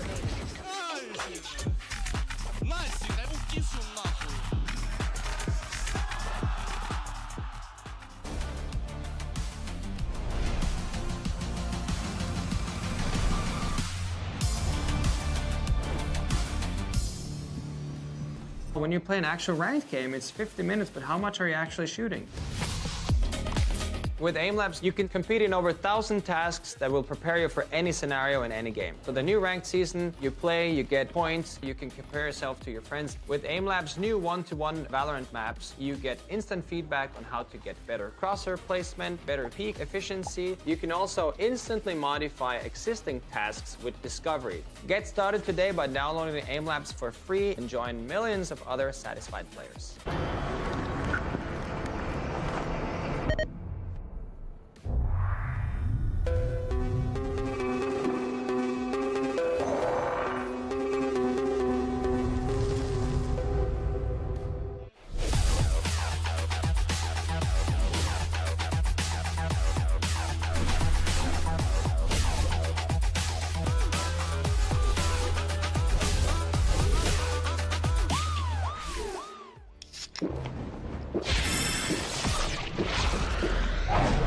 Red Bull gives you wings.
Well, Doombros, your map is in the bag now. Gotta ask, do you expect to see a map 3 here? Hopefully not. I mean, We expect everything. It depends really what their pick is and if we're playing the same or not. So we'll see. Anything that surprised you here on map 1? I would say the picks. No Sentinel, playing a Neon, playing the Sova. But we had a lot of scrims against Sovas when coming here, right? So we're kind of used to it. It was a bit closer than I expected, but you know, we're a great team. All right, thank you so much for your time. Thank you. A close clash there that we saw between Team Liquid and NAVI that ended up seeing NAVI take map 1 on Fracture. Their pick, by the way. Welcome back, everyone. Golden Boy alongside with Mimi and Sean Gares as we break everything down briefly. And yeah, let's just dive right into this one really quickly and talk about what we saw, because it really, to what Doom Bros was saying, Mimi, like, yeah, there were some wonkiness, some weirdness, right? Get the neon coming in there, right? Things were feeling a little odd, but it did feel as if NAVI, they stayed the course, played their game plan, and it worked out. Their game plan was quite bizarre. Yeah, I think in a game like this, it really is defined by which team makes less mistakes. And NAVI, I think in particular, in that second half, did a solid job of adapting. Got Zipan back on this comfortable agent. They had these really slow attack side mid rounds, which made Team Liquid feel uncomfortable in ever taking aggressive space, which is normally what this comp is so good for. And, well, it was a lot of risks being taken with these late round site executes. NAVI, if there's one thing they're strong at, it's closing out those late rounds. I think they're also strong at having their IGL Omen just feast or famine. He was feasting. He was feasting on the first place. He was 5-2 in first bloods on Omen, on a double controller comp on Fracture. Like, that's outrageous. And truthfully, I have to kind of throw a little shade Liquid's way for winning both pistols, winning a bonus, and throwing their economy away with that Sova op round. That was backbreaking to their half. And then the next, I think, gun round, they do an arcade push where the dart doesn't scan 3 players. And that's when Zipan just came into the game. Yeah, it's those little mistakes like that that just snowball things out of control, and NAVI was absolutely taking control of that half. Angel in particular, the way they play on this map, their defense, Zipan is never aggressively taking space. It's always Angel pushing up, taking these risks. But here, like you're saying, he was feasting. He was rewarded. This is one of those games where Angel actually looks brilliant in the aggression, in the risks he takes. Yeah, it makes me wonder if, like, the game plan is like, all right, Zipan, you're way too valuable, so you stay back, and then I will go. Because that's what I would do. You know, honestly, I know that I wouldn't be able, because Zipan was playing immaculately, and he was doing such a great job, and it was nice to see him back on that familiar role. Yeah, he really became activated on the attack side, if I'm being honest. And meanwhile, on the other side, you know, Liquid was struggling to get the operator in play. Yampi, in particular, after the amazing first half, couldn't match Zipan's numbers here. Like, look at what he ended as, considering how that first half went, and the fact that he got pushed topside on the pistol. Yeah, and compare this to the rest of the year for NAVI, where Zipan has been really being forced to flex around all these different roles. When this team was at their best, when they won Copenhagen, it was when Zipan was playing the race, when they had him on comfortable roles, and when he was playing as good as he is right now. These are the roles that NAVI needs to be playing, and the form that they need to be hitting if they want to be a contender. Yeah, most definitely. And if there's a team that can do it, we've seen them do it before, most definitely is going to be NAVI. They'll just have to get over that hurdle. Liquid as well. But earlier on the show, we actually asked you guys for our MasterCard fan poll. Who do you think is going to be walking away the victor today? And, well, 74% of you might be sweating right now because you went for Team Liquid. They're down 0-1. I mean, that was, I think, the consensus going in. Liquid won EMEA. They're the team that should be the favorite in this matchup. But at these global events, it's games like this, Sean, where you're talking about those little mistakes slipping away from them. It was bigger mistakes back at lock-in, but it was rounds like this, that Sova op round, the weird investments, one player going off and doing something wrong. That's what bit them at Tokyo. When you're playing against teams of this level, that cannot be happening if you want to perform consistently internationally. Yeah, and you hate to say the word, but it does feel like a bit of a choke coming from Liquid. I mean, they had everything they needed to steal that map pick, and if they were to close out Fracture with the 2 pistols, the bonus, I would have them as heavy favorites for the rest of the series. But now, NAVI has a breath of fresh air. I mean, they just won their map pick. They have 2 more coming. They look decent on Split at the end of LCQ, run the double duelist, so they're kind of free-rolling here on Bind, if I'm being honest. I have no idea what to expect for Bind, though. This is the map where NAVI's been the craziest. In 6 months, they've played 6 different Bind comps. They keep experimenting with double duelists. They've tried Yoru, they've tried Neon. I mean, yeah, this team, it's like a subscription box. They're getting something new every month. It gets delivered, fresh idea. And the question is, with so limited practice since LCQ, which one of those comps are they going to stick to? Because I don't feel like any of them were like, okay, this is the thing NAVI should be running. Yeah. No, I didn't like the last version. I think the last version was the KO Angel, which he's taking a lot of challenges on the KO. Like if you imagine Omen times 10 for Angel. Like well, because he's got the utility. Maybe he could just go and do some stuff, right? Actually get into the sites without just, magically making himself disappear and then reappear as his only means of entry. But you gotta love the, really just the attitude, the way that this Na'Vi team plays. And Team Liquid is certainly going to have their hands full as we get ready for Map 2. Thankfully, we have Coach Emil standing by to get his thoughts as we get ready for Bind. Well, Emil, we've got Bind coming up next. Back to Comfort. Anything crazy planned for us there? I think you're gonna see us going back to our roots from last year. So hopefully it's gonna be something good. Okay, I look forward to it. And so what are the changes then from this map onto Bind? Not a lot strategically. We just need to hit our shots. That's it. That's literally it. A close map. Best of luck in the next one. Thank you. Now, obviously, when you come out of these coaches' interviews, there's always going to be, like, oh, we just have to hit our shots. But it genuinely does feel like, maybe in Liquid's case, Sean, if they do, I think so. it should be enough. I mean, also Liquid were put on a little bit of awkward roles. It looked good in the first half where they had the structure, they had the set plays, but you could see once they switched halves and Safe was on that breach and Yampi was on the Neon, they couldn't get it clicking on the defensive half. The op was never really in play. This is more of home territory for him, but wow, we actually have a Neon on the other side now and Yampi on the Chamber of all things. Let's go. Sign me up. Mimi, you know I love Chamber. Yeah, this guy is a fan of it. And in the Prime Game Agents, like a lot of surprises here. For Na'Vi, this is going back to that Neon comp, which I never really loved. I feel like it's harder to get value with the proactivity of that Neon. But you can do a lot with the relay bolts, with the stuns, combining that with a nade, something to that effect. But Team Liquid, I think this is a bit more of a surprise. Chamber has gotten a lot of play as of late on Bind, and there's so many spots with the TP that can work well here. You can get on top of truck, you can swing out a hookah, you can fight for either extremity really well on either side of the map. I actually think this is his best map. I agree. I think you're gonna see a lot of Chamber lurks towards Shower. You can see Chambers working up short A with a TP to go back into market on this opening attack half. You could see him work up long B or into hookah so that way he can disengage on those fights. And it's gonna be very difficult for these double duelists to punish the Chamber, actually. I think it's a good pick. Yeah, I couldn't agree more. This is gonna be exciting to see how it all unfolds, but let's go ahead and send it back over to Brennan Sideshow to guide us through Bind. Yeah, thank you very much, guys. I mean, who knows what to expect with this one? This is, listen, we were assuming the Giants Na'Vi Grand Finals of EMEA, right? In the last chance qualifier. There's a little bit of a troll, the Grand Finals. Both teams made it to champs. Maybe like the comps were a little bit, a little bit whimsical. But then Na'Vi go ahead and they just run it anyway. Yeah, just run it back, I guess.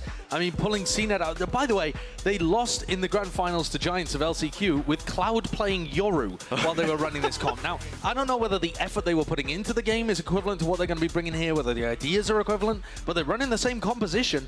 And on the other side, you've got Yampi playing Chamber. So, all right, let's get things started then. I want to bring your attention as well to the fact that Safe has a Sheriff. No boombot, no satchels, just damage instantly onto Sugetsu. The utility's optional.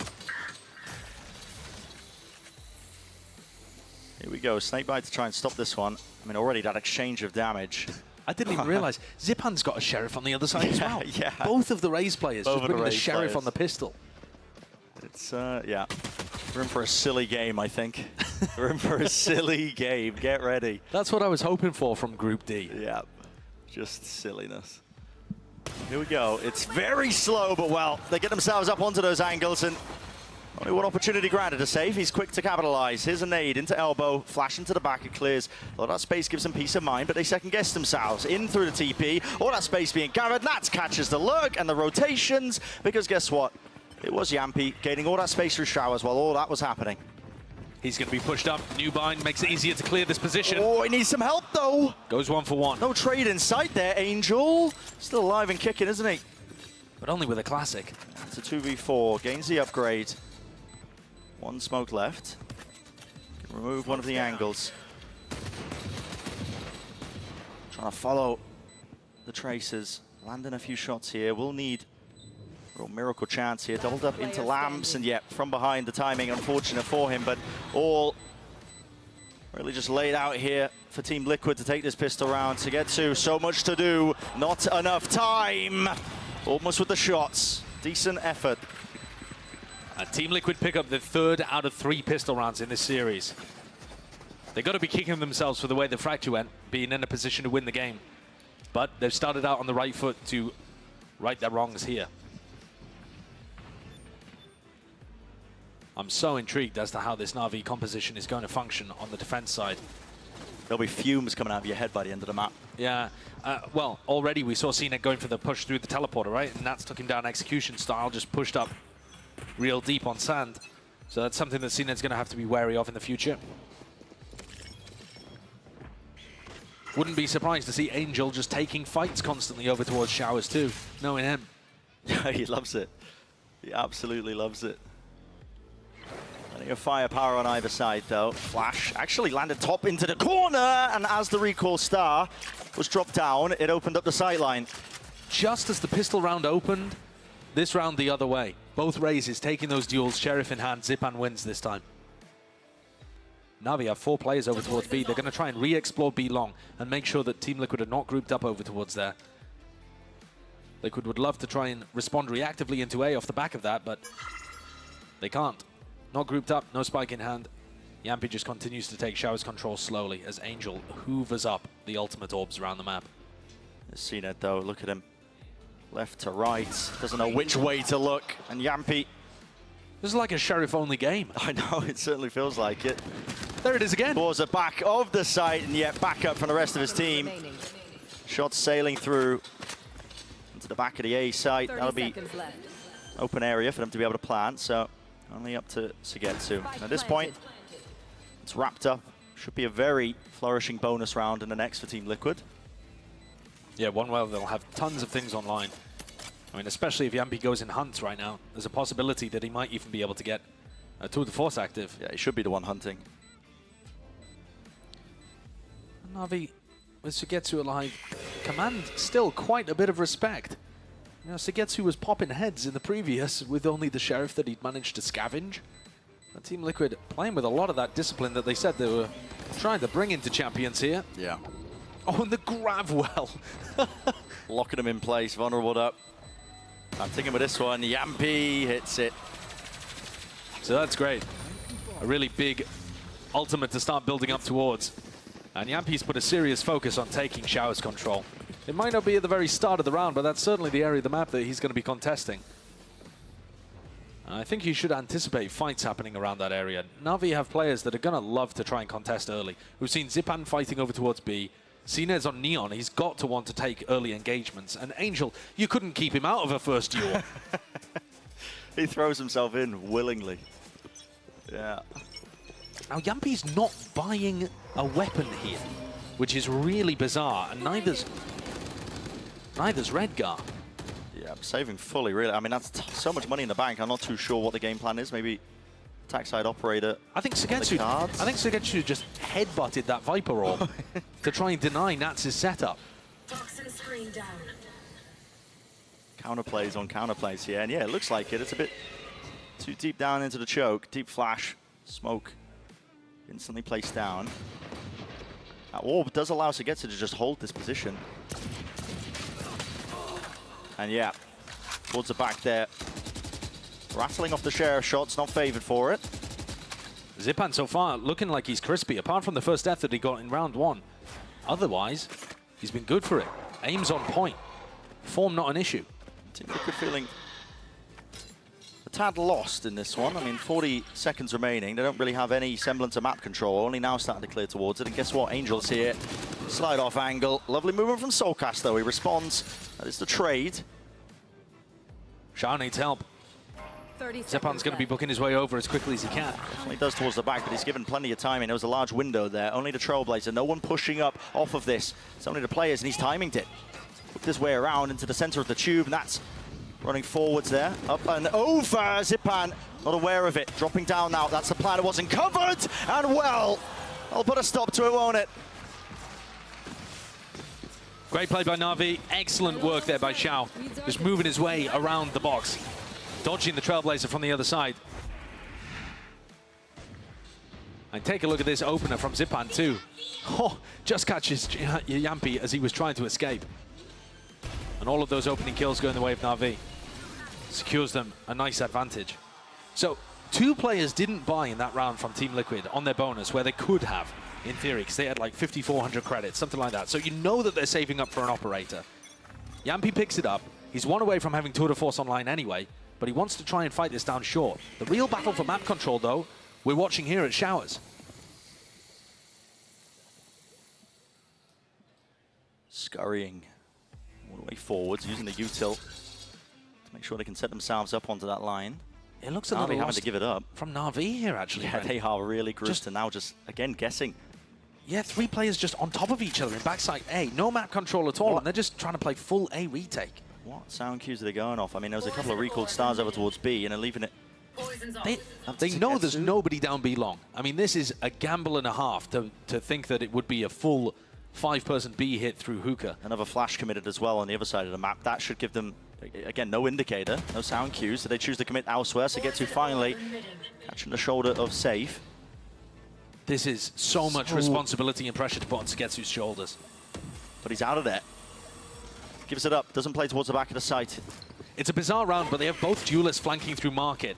It's a weird way of playing the defensive side of Bind, because you're going to be running into these trademarks more often than not. 30 seconds left. Yampy's got one positioned at Market. There it is. How do you get past that? No chance.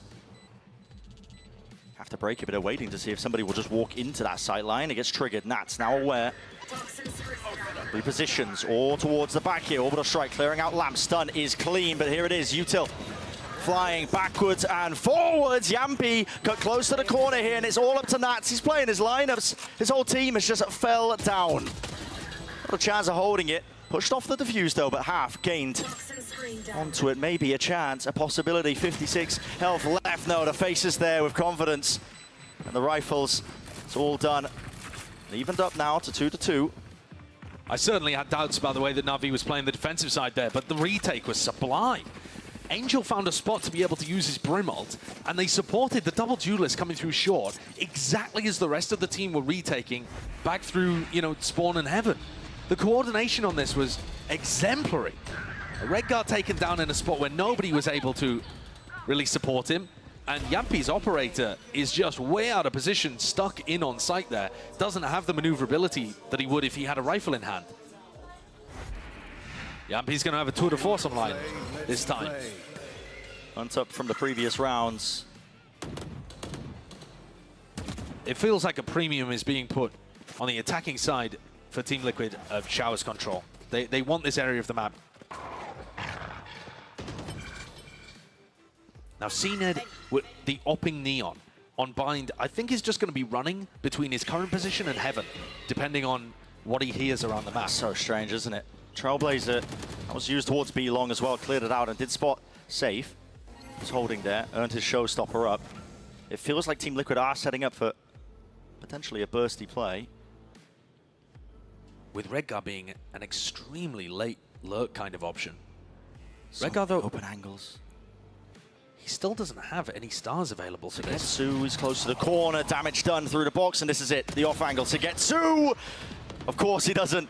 No shying away from that fight. Spots the legs, damage done even more so. Backing away, almost a kill. Zipan all the way through the back as well. Reinforcements have arrived. And 3 players left standing here for Team Liquid. It's a bizarre approach to the attack side. It's a mess of a round, really is. But they're going to try and end towards B. Angel's got this. Yeah, I mean, Yampy with the tour de force is waiting for somebody to come back through the teleporter towards him and falls straight into Angel's hands. It's the backstab. Spike is nowhere. Redguard is in elbow. What am I watching? It's just all over the place. And it feels a little... I mean, EMEA Bind at its finest. It's not defined, is it? It's not focused on the attack side. It certainly isn't. I mean, Yampy's looking for an opening pick. And when he's not rewarded with one of those, Team Liquid didn't have a plan B to fall back towards. Tried to go into an exec, but were waiting for so long for Redguard to get his stars back online. He recalled them, and they were waiting. There was only 30 seconds left. And by that point, they'd already lost Nats, who was going for a lurk play. They're confused as to what the plan B is if the plan A of Yampy go kill doesn't work. And making things a bit too easy here for Na'Vi. Liquid are going to take a timeout. Presumably, this is for Emil to address the philosophy issues with how they're approaching the attack. Oh, yeah. I mean, even when committing there, surely, you know, You want to be grouping up, not having Redgar over towards B and sending the showstopper in. Looks messy. I'm just working out as well. They should have money to buy, Team Liquid that is. Taking his time out. They have a big ult in the back pocket, which is safe. Picked up the showstopper in one of those prior rounds. Big tools to use. You could cook something up, maybe a bit of a pace increase, but it really does feel like the composition as well that they are playing. It doesn't really suit, you know, big bursty plays. It's not like they're running perhaps like a Brimstone or something where you can just immediately prop down the smokes. And you're running a chamber as well. I mean, they're quite I think there are still options though to go for burst plays. Sure, it's not a double duelist composition, but you know, if you're able to combo your utility with like a snakebite over towards B long, a dog to be able to get up there, take some hookah control with the boom bot, and then you get into a B exec within the first 30 seconds, that's going to put a lot of pressure on CNED, who you know is opping on Neon. Fast hits here and forcing CNED to have to retake with that tool, I think is a potential win condition for Liquid. But they are all grouped up on A right now. Yeah, it could be part of the plan. Trailblazer now makes his way forwards. So what are setups? And here's the showstopper. Yeah, they want to burst forwards all the way into the site. Not really catching anyone. How do you take that fight? Still, it's traded and brought down. No value from the showstopper. 4 versus 4 with the pit in play. Trailblazer, it's fast from Na'Vi. They want to try and flood into this one and prevent it from even going down in the first place, but they fail at that. Still cleaning up. Angel, where does he pull it from, man? I do not know, but Yampi's dealt with, and now they've cleared out showers. All of these 3 players really grouped up. Any kind of spray that's aimed at one of them could easily catch 2 or 3. It comes down to it, doesn't it? Will the rifles connect? Retaking into it with the operator, never ideal as well. CNED's using himself as bait, running forwards. Angel, he's already cleaned him up. 3 in a round for it, make it 4. You cannot make this up, man. You just cannot make it up. Angel is feasting out here on Liquid. But, I mean, the absolute chokehold that Angel has on his team to say, CNED, I know you're a star player, lad, but listen, get in there. Get in there. Start making some distractions. Start hopping around for me. It's the perfect play to make, it really is. I mean, the wide swing on Yampi, who's opping as well. You know, Yampi's not in the best position to deal with a player that swings that close, but Angel's just on fire currently. And it was briefly discussed, you know, you just never know what kind of form players like Angel, like Redgar on the opposing side are going to come into these events. No, you simply don't. They are such high-risk, high-reward players that when they're hitting, when they're having a game, they just can be the X factor that wins their team a series. I mean, again, think back to what Angel was saying about winning champions. He said, it's just about being good here right now at this day, at this week. It's all about form, baby. That's it. That's all that matters. An attempt there to punish the jump spot. Good flash. Angel blinded though. I believe that was a team flash. Still just peppering them from a side. The shot misses. CNED ducking away. Good movement though. Yeah. To be able to get away from that, that was dangerous for a moment there. Yampi's only got 3 more bullets. Can't give them many more chances though. Well, he's got 1 left. Yeah. Angel's taking up the space once more. He's cleared out Hookah. Going to be giving a call to his team, and to get to now where this push could be coming through. That's why the snakebite was layered down. Cosmic Divide at his back. Trailblazer onto the one side. Satchel through and across into the orb, but you have to give up that space. Now there's a nade. An attempted to deny this plan here. Time is running so damn short. They're just running right into them. Zipan, showstoppers there. 20 seconds left. Cosmic Divide obfuscating, hiding. All cues. That's a 2-piece. Natsto from behind. An instant response with the overdrive. He can't quite hit it. It's all CNED. The 1-2 punch from those star players. They absolutely collapse on him. In the meantime, Angel's firing a molly onto the default plant spot, trying to make sure that the time works against them with 10 seconds left. It's scrappy. Team Liquid had a chance there, though. They set Nats up in a position to make magic happen. Again, with Ghost in hand, picking it up, upgrading to a Vandal. I think this is one of their best options to win here on Bind, is to try and put Nats in a position to win. And whether that's creating distractions for him to lurk down short, or using a lot of utility to push him into lamps. In the meantime, though, CNED taking his op for a walk. He runs already straight began. into Yampi. He's ran straight into him with the op sight line. Put him down into a 4v5.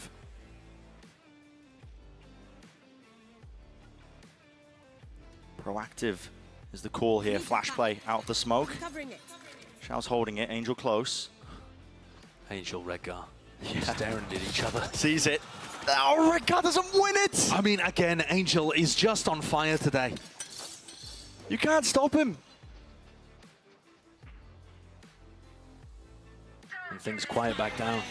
A pit used as things get to the minute mark here. Sugetsu making sure Showers is not an option. Angel, you can't be swinging that It's one, almost man. re-peeking it. They could have just been contacted up onto it. In fact, they are, man. Of course he's going to be falling there. Jekyll and Hyde. It's so silly. 3v4, the defensive side now going to be scrambling. Sugetsu forced to abandon the pit. And Xiao to try and push them back here from the back of the site. Seekers not actually broken. Trailblazer on top of it as well. Flash round to the side. He's going to get stunned up here. No chance in hell. Ton of util coming his way. His team helping him out, though. There was a nade in response. That's from Zipan off to the side, but they have gained that ground all the way. And Xiao, he is on an island, essentially. Plant. It's tapped. Forcing out the response once more. Safe over the top here with a boom bot. He wins out the fight still. There's no time on the clock. Sugetsu dodging the flash. Round to the side. It's onto Yampi. He's got to hold it. He misses it. The spike. It does go down. Extension into it, but it's a 1v1. Sugetsu versus Yampi. With the up. Held down. How does he win it? Jiggling it. Finds the shot anyway. It's Yampi who finally lands the important one. These rounds are absolutely bonkers. Oh, I mean, we've lost all semblance of sanity here on Bind. All semblance of it. Just enormous hero plays coming out to be able to put teams in position to win. I love the idea from Xiao there, tucking towards the back of the site. But this is what gave Yampi the advantage early on. CNED went for a play like that. And Sugetsu did what he could. Sometimes this guy's aim is just ridiculous, but he couldn't land the final kill. Yampi there to open and to close for Team Liquid to get their first rifle round on Bind. So far this series haven't been favored with the gun rounds. Not at all. Where they've been failing. Maybe this is the turning point, though. Anything to clear this? Sugetsu playing it relatively safe. Jiggle with the knife. As soon as he hears the Trailblazer, yeah, instantly there. Doesn't opt to use a snake bite. There's a pull, there's a nade. He can't get out of there, just about. Oh, the nade just too slow from Safe. A very nice idea otherwise from Team Liquid. These are the kind of little combo plays that they've been missing throughout the rest of the map that can really set them up for advantages and give them other options and ideas. Just getting used now at a mid-round portion here. That's going to give Navi lots of information. Points him in the right direction. Where are these players sitting still with 45 seconds left? They're broken.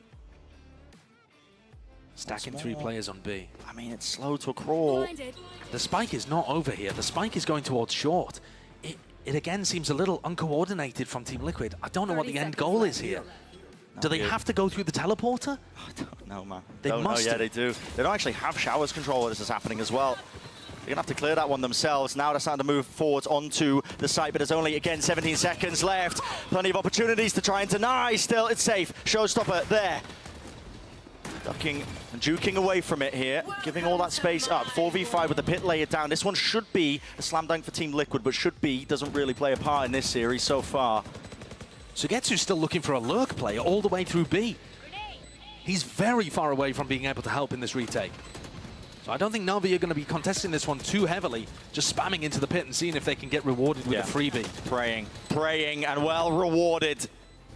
There's the first one. The time is still ticking. They're going to need a bit more than that, and Shower's still not there. Solkas off to the corner here, not favored with it. What is that? Adjustment, flick to the side, and at this point, yeah, not enough time to make the play for this one. This is Team Liquid wrapping up the round. Evacuation through the TP.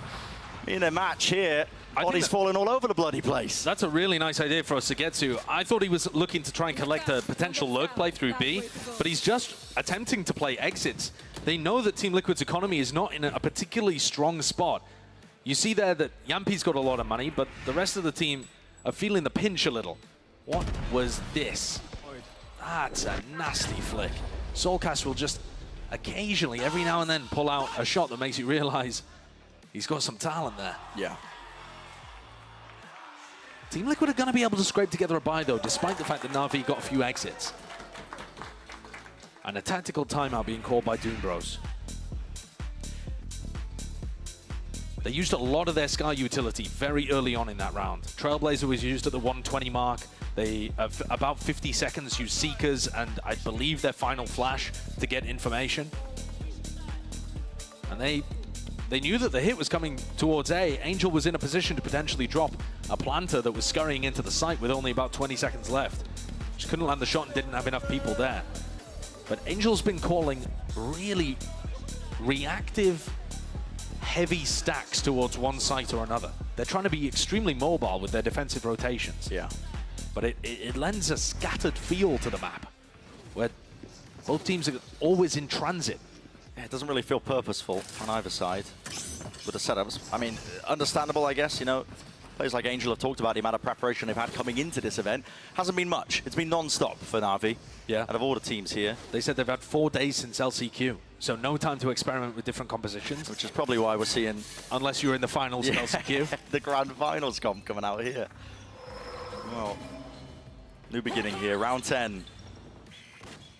Smoke flashed through it. That was actually dodged, I think. No, it must have popped inside the smoke. Either that or... Or what, Redgar flattened himself and got behind the fountain?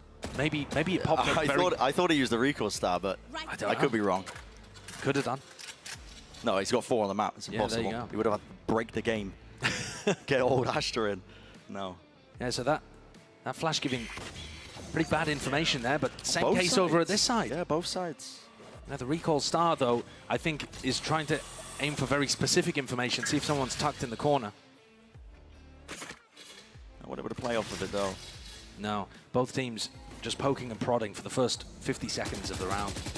Not really able to make headway in any direction. Showers and B-Long still controlled by the defending side. Team Liquid, what's the plan? Once more, Redgar asks questions of, how do you lead your team to victory with 40 seconds left? It just looks like they've got nothing. Flash. Oh, it's baited the rotation. See, it's out of there. Nothing spotted in Hookah with 30 seconds left. Time's running so damn short here. Shao doesn't have another one to get any sort of info here. Double satchel into the back. Shao not expecting it. Beautiful. Lovely from safe, but still Angel's here. Tucked to the corner. Smoke at his back.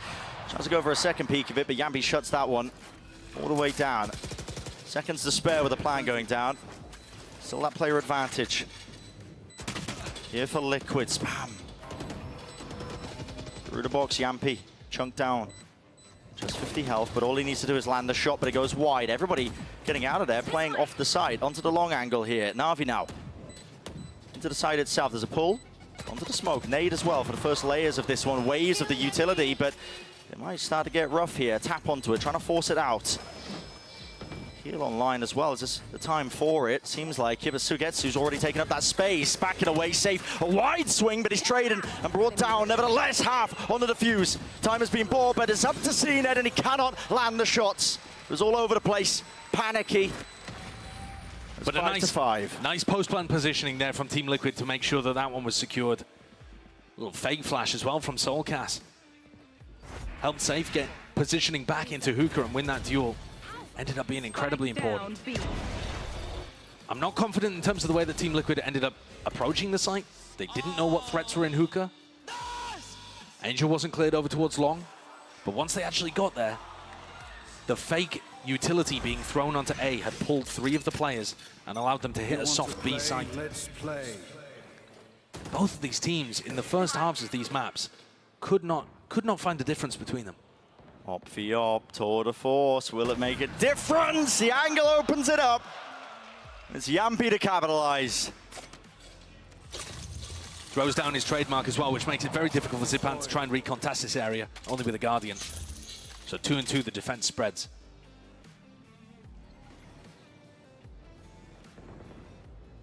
It makes it difficult. Angel holding close there with a one-and-done position. They don't have control of B-Long. Have to just assume nobody's pushed up onto it and taken the timing.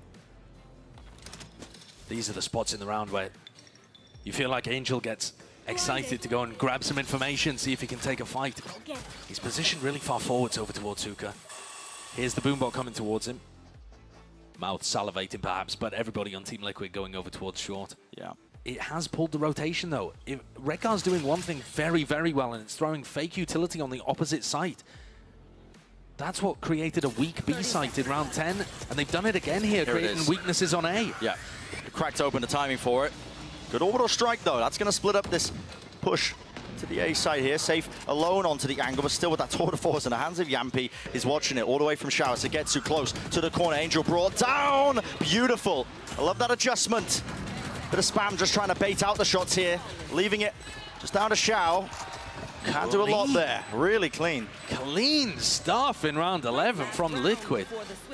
The approach now getting really refined. That's 4 rounds in a row that they've been able to put on the board there. With a timeout too. Having a very nice adjustment. All of the fake utility that's being thrown on the opposite side to where they're hitting is pulling rotations away, creating space for Yampi to get set up, and then they're double swinging, triple facing. The discipline that Emil was talking about being showcased here.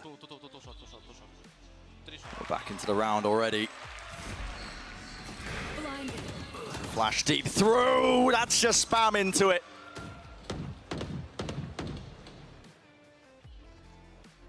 Not letting Angel get away with it. Final round here of this first half. It forces CNET to make the first move, doesn't it? Something to even it out, but all it results in is a 3v5. And things have fallen to pieces here for NAVI. They cannot figure out this slower pace from Team Liquid. The information gathering just not available to them. CNET not finding his opportunities to thrive on Neon. And they're getting picked to pieces. They're just going for a gamble stack here. There's still a minute on the clock. I mean, Redgar has called a complete and utter halt in this round. Trying to put the audience to sleep. But for NAVI, this is just going to be torturous. You're begging them to push down short at this point. Hoping, pleading that they commit to A. Instead, Team Liquid themselves haven't decided which side to finish on. Now it looks like grouping up, taking the spike, ending B. There's nobody home. Yeah, Trailblazer didn't see much. Neither does the Flash. There it is, the impetus to try and take this one here, but Na'Vi fully grouped up, still aware that somebody could be lurking. We know that the site is completely clear. Of course, Team Liquid still going to be doing their best to stop that one, and that was what they were trying to catch. Na'Vi. No need for Yampi to be making a play like that when they've got the B side completely for free, and there's been no resistance. You've got to anticipate a heavier stack over towards A, and now potentially Sugetsu coming around behind on a faster timing. If he can win a duel in hookah against Redgar, maybe there's still a chance here for Na'Vi where there shouldn't have been any. Maybe a chance. Dog clearance into Alba. I don't believe it could see up onto the top angle. Sugetsu loses his fight still. It's a scramble, and it's not good enough. Not for Na'Vi, but for Team Liquid, they'll be happy with this lead. 2 rounds ahead now, ending this first half, 7-5. Looked like it was going to be another disaster there for Liquid after they won the pistol and lost a series of rounds in a row, but a major recovery. A question really for me is, Brent, what is this Raze Neon composition going to look like on the attack side? Yeah, I've got no idea. Absolutely. Let's send it down to the desk to hopefully explain it. Thank you so much for that, fellas. And yeah, I mean, look, I think going into this, there was a lot of, it was obviously going to be back and forth through and through. But what was impressive was seeing the way that Liquid able to restabilize, getting ready for this next half. But, you know, you also got to give your flowers to NAVI, too. This game has been very close, very competitive between the two. Yeah, it was a massive recovery by TL, 5 rounds in a row to close that half. But it was the retakes from this strange double duelist comp for NAVI that were so impressive early on, because they were playing them in an interesting way. You have to be super proactive with this composition. So they were going for a lot of these multi-reflanks, trying to put a lot of pressure onto the chamber player of Yampi, and it was working out so well for them early on. Yeah, and this round right here, like you're mentioning, CNED's stuns are so good. It singles out Nats. He can't peek into them, allow the double flank to come in. And on other rounds in the half, Angel was the one aggressing out of hookah, getting the information. That allowed a mass rotate to come into A.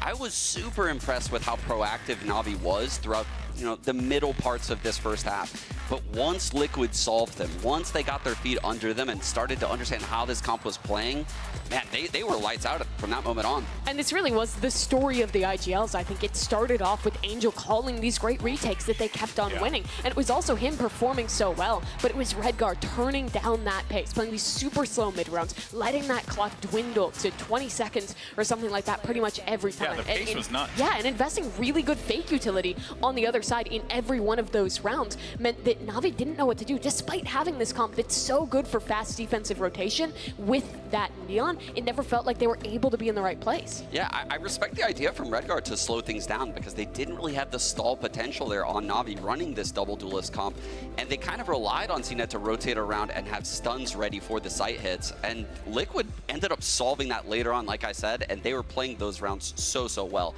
But now going into this next half, this is where I think Yampi can truly become activated. All right, well, let's see how this all pans out as we get ready for the second half. Send it over to Brennan Sideshow.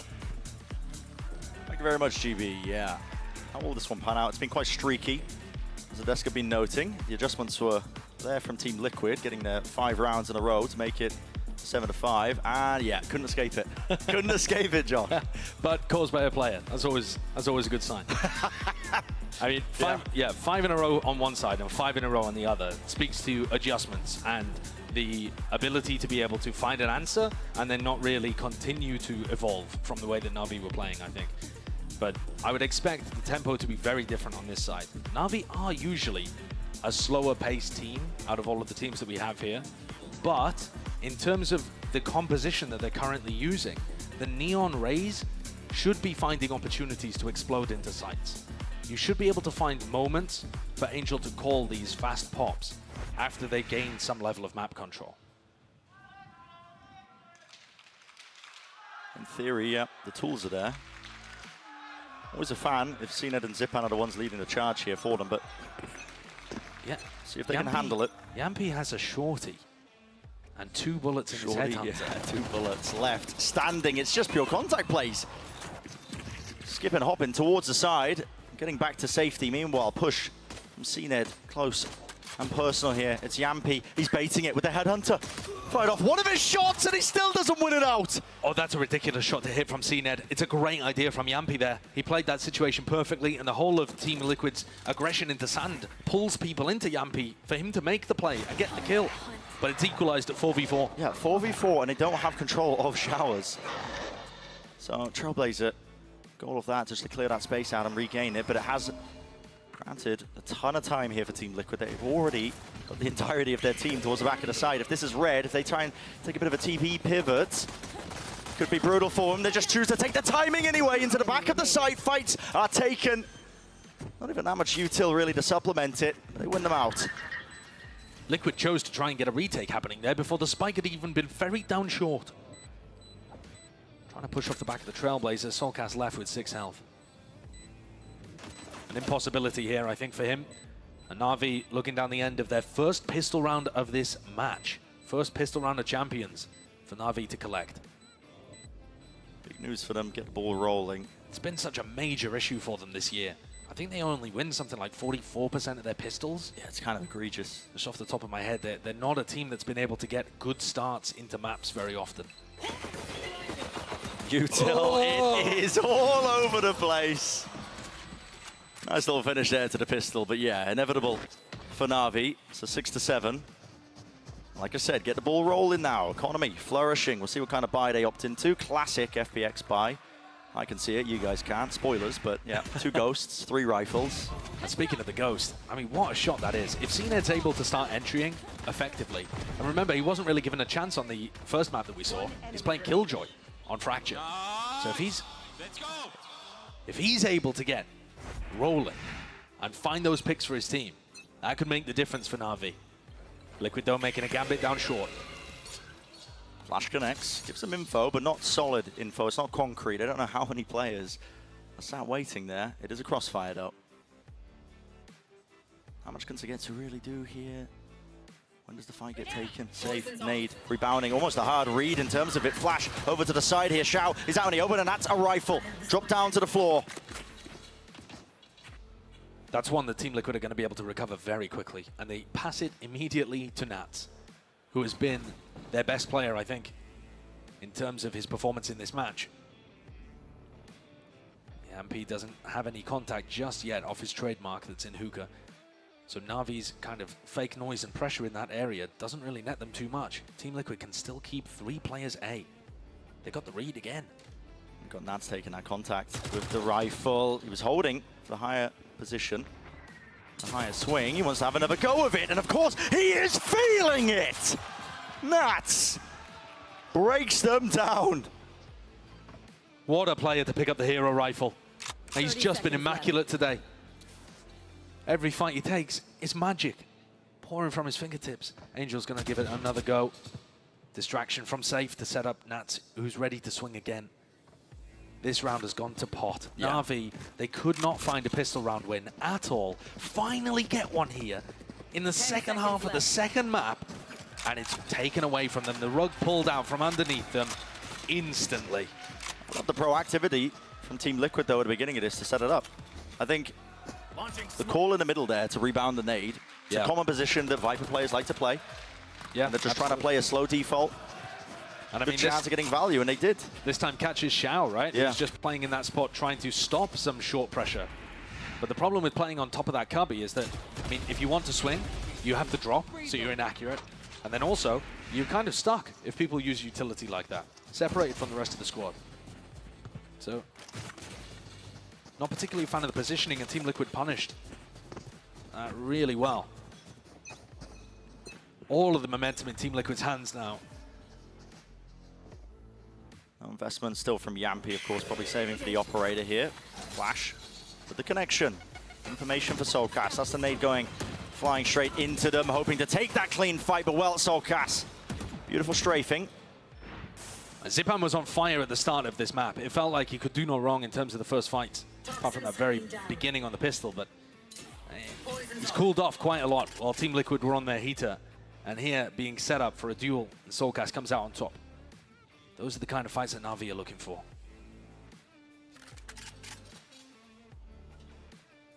Down to the minute mark. Still a 4v5. Going to be walking right into the sight line. Can Yampy deliver shot? Not quite landing. Gets the information though. Backs away to safety. Ooh, giving him a haircut. At this point, quite obvious where NAVI all grouped up. A lot of noise being made. Trailblazer used, flash over the top. Not too much else though, no opportunities granted. 25 seconds left, what is the call? It just feels so lost. I mean, both of these teams, both leaders, finding it very difficult to get into sight. Because again, it's just obvious. You made so much noise. Fast lane though. Oh, cuts up the side, and they're straight in there. All the way, it's those NAVI fundamentals, the bread and butter of what still makes them a dangerous team. The fast lane too from CNED, just allowing him to be able to find that opener and drawing eyes away from the people that were aiming to defend hookah. I mean, flooding out from hookah in that kind of situation is almost always going to be supremely difficult. NAVI made it look elegant. Still in the 3v2, there are chances for Nats to work magic again. Certainly, but he's got so much to clear. Snake bite. Player standing. Not landing in the right spot, really, to try and clear him out. That face, though, tucked to the corner. Redgar, decent go of things, but that is NAVI. Really felt like they should not have been favored in that situation, that scenario. But again, I feel like I'm repeating myself. Not at all. Take a look at the replay here. This is what I like. The fast lane is able to find something, and they flood out of the smoke, both in opposite directions. Great play from Angel and Shao there. By popping out of the smoke, one to the left and one to the right, it makes it much more difficult for the defenders to be able to accurately track where you're going and spray both of you down. Really well done, and instantly answered the economy that was going in the opposite direction. All was in Team Liquid's favor, and now they're broke. What that money that Yampy was saving. Nah, not a chance. He's got a TP tucked behind him, so there was always the potential to get out of there. And he was going for it. Halfway through the animation, gets his head ripped off. Yeah. And they are frequently leaving Yampy with just, you know, a gun and a trademark to cover a lot of the map. So if Yampy's not winning those opening duels, it's going to be difficult for Team Liquid, and they're going to have to scramble, go for rotates like they are now. This one, a bit more of a gamble. They're on an eco round. And Navi slow things down. Angel, though, in a dangerous position here. Potential here. Maybe donation of a rifle. No way in hell. They're expecting him to be on a more standard angle there. The off angle just works perfectly. Lines Safe it up, takes though. a peek down short. Yeah, Killed in instantly response. traded here. Over the top, though. Nats is there. Yes! What? There's no way! My man is breaking the physics of the game with that. What on earth was that shot? Disgusting. And a chance now. 30 seconds left. It's a 1v2. He's got the rifle in his hands. He cannot be allowed to do this. I'll wake you up, won't it? Stuns, missing, not connecting. Nade enough, though, to push him out of that position. Toxin screen down. That's forwards. A lot to clear here. It really is an impossible scenario. This would be a legendary 1v4 if he was able to pull it off. He's got to force the fight. Tap of the spike will isolate one of them. Look at the positioning here. There's no swing really from it, and yet the angle's so wide, it was unexpected. Here's the pit. It's online. 1 kill earned. Seen it. He shuts it down. That was getting scary. And CNET takes it from legend into myth. The clutch that could have been. I've got to see a replay of that shot with the Guardian. Yeah, show me again. I swear he was in midair. There's no way. There's just no way, man. He's just being blessed. There's no way. This is on the run and gun patch as well, by the way. Look at that. Same reaction. Yeah. Same reaction. Yeah. Unfortunate scenes, though, for Team Liquid. Nats did everything he could. That was an eco, though. They have rifles this time. CNET is looking to play with only his ultimate. Otherwise, just a shorty in hand. Needs to pick the right time as well to let that one loose. He's got enough money to be able to buy a rifle. He's just chosen not to. Fast lane, stuns there. Combined all the way up with the Sky utility. That gains them the sight. Team Liquid forced to the back of the halls. Yeah, this overdrive will start to fade here. Already half on the duration. Yeah, and this is a massive problem for CNED. I mean, unless he tucks himself inside a smoke and gets a kill with a shorty, Safe is going to be coming back in with a showstopper very quickly for this retake. Tap with the spike. It's forcing out all this util. That was the goal of Navi here. Team Liquid are fully grouped up. Here's the Trailblazer now on their side, seeking to try and claim some space. And with the showstopper, it will be made easy. No! It misses to the side. Zipan! An absolute menace! Oh, from the jaws of defeat, he had to hit that. Seen it close and personal. Value is there. And Yampi forced to scurry. He hits the shot. He brings him down, but it's a 2v4. In such small moments, the differences are made. I mean, Safe is going to be kicking himself for missing that showstopper. It was their major tool at being able to get back in. And now Yampi is just getting hunted down. Yeah. They want this operator out of his hands. Squeezed in the spawn. They want to take that gun away, and they do. NAVI. Where do they pull it from? I mean, we've been bigging up Zipan at various points of this series, but it feels so good to see him back on the Rays. I'm not going to lie. It's just a comfort role for him. In that instance, it wasn't even utility that he's using. He's sitting at the bottom of the scoreboard for them, but, I mean, just look at that. I mean, to be honest, is that really what Zipan does, or is that just Safe? Just not taking a moment to appreciate that he's tucked himself into the corner? Those are the kind of rounds that make you curse the Rays ultimate. Yeah. I've seen worse. Definitely. I've seen worse, I'll tell you now. But what a pinch this puts on Team Liquid. A real credit crunch for them. They're in a spot where they could have potentially tried to go for a force-up, but it's a horrible, horrible economic state that they find themselves in. Keep counting the roses. End of this tournament, it'll just be an entirely filled up board. Don't have any more space, probably. At least until Kesden starts playing. But here we go. Navi are in a great spot here, Brent. They are. They have a Brim ult and a Raze ult to be able to work with. Both fantastic offensive tools. Team Liquid have given them a timeout here to discuss what they want to do with their ultimates. And this one should be a bit of a gimme. Liquid have been phenomenal on their eco rounds throughout their run during the regular season of EMEA, but most of that was powered by having, you know, a couple of weapons here or there. Safe's going to go for a Guardian. Okay, so there's Guardian, maybe a Stinger. They're still figuring out what they want to go for. Safe, Yampi, and Nats are going to be asked to do a lot here if they want to be able to win this eco round. Otherwise, Na'Vi may have just run away with things in crucial moments here on Bind.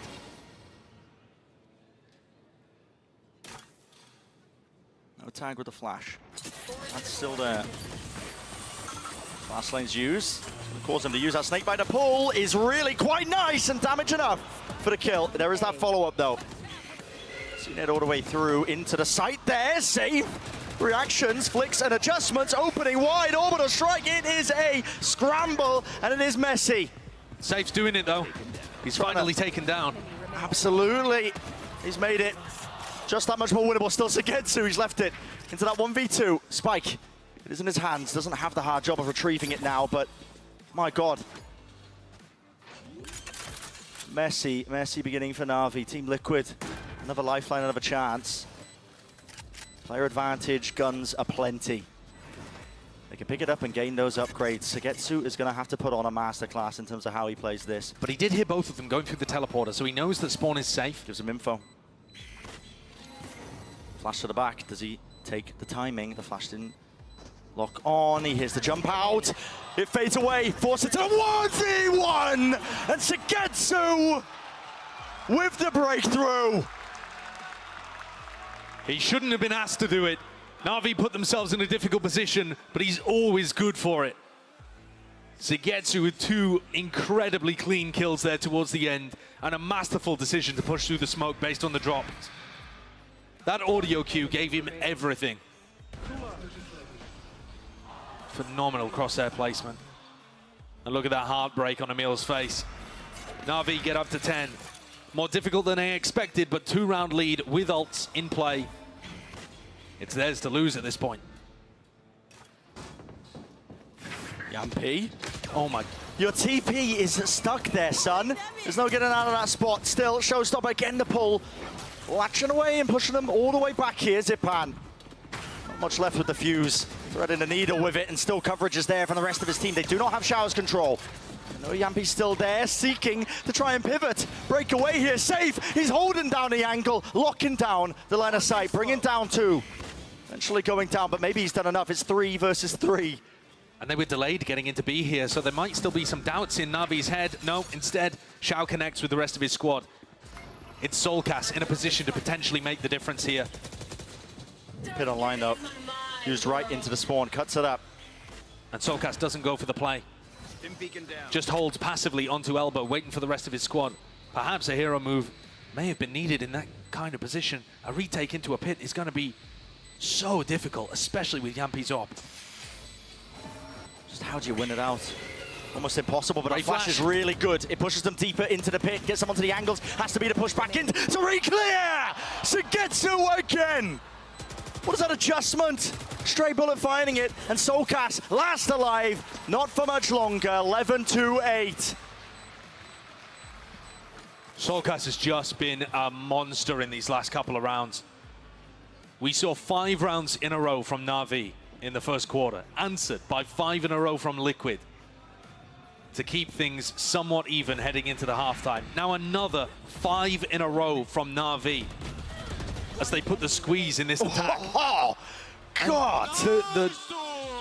The way Sugetsu is winning this. Could barely believe it himself. It's unbelievable. It really is. He's pulling out quality performances. And this, only the first game of Champions.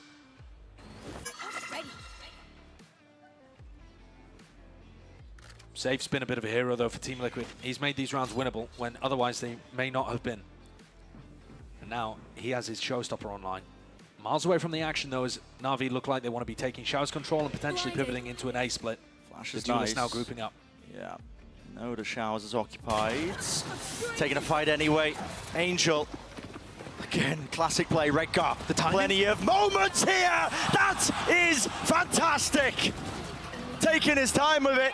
And that's holding it down. No one gets past the choke point. Not with his watchful eye. And this has stunted it, hasn't it? The entirety of the round. What a time for Redgar to make a play like that.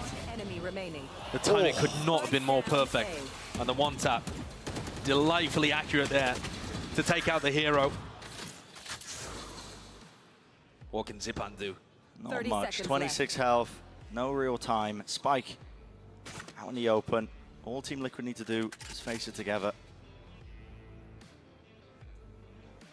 No noise cues though. Zipan doesn't want to give them anything. The information, but there it is. Top of bench, always favored.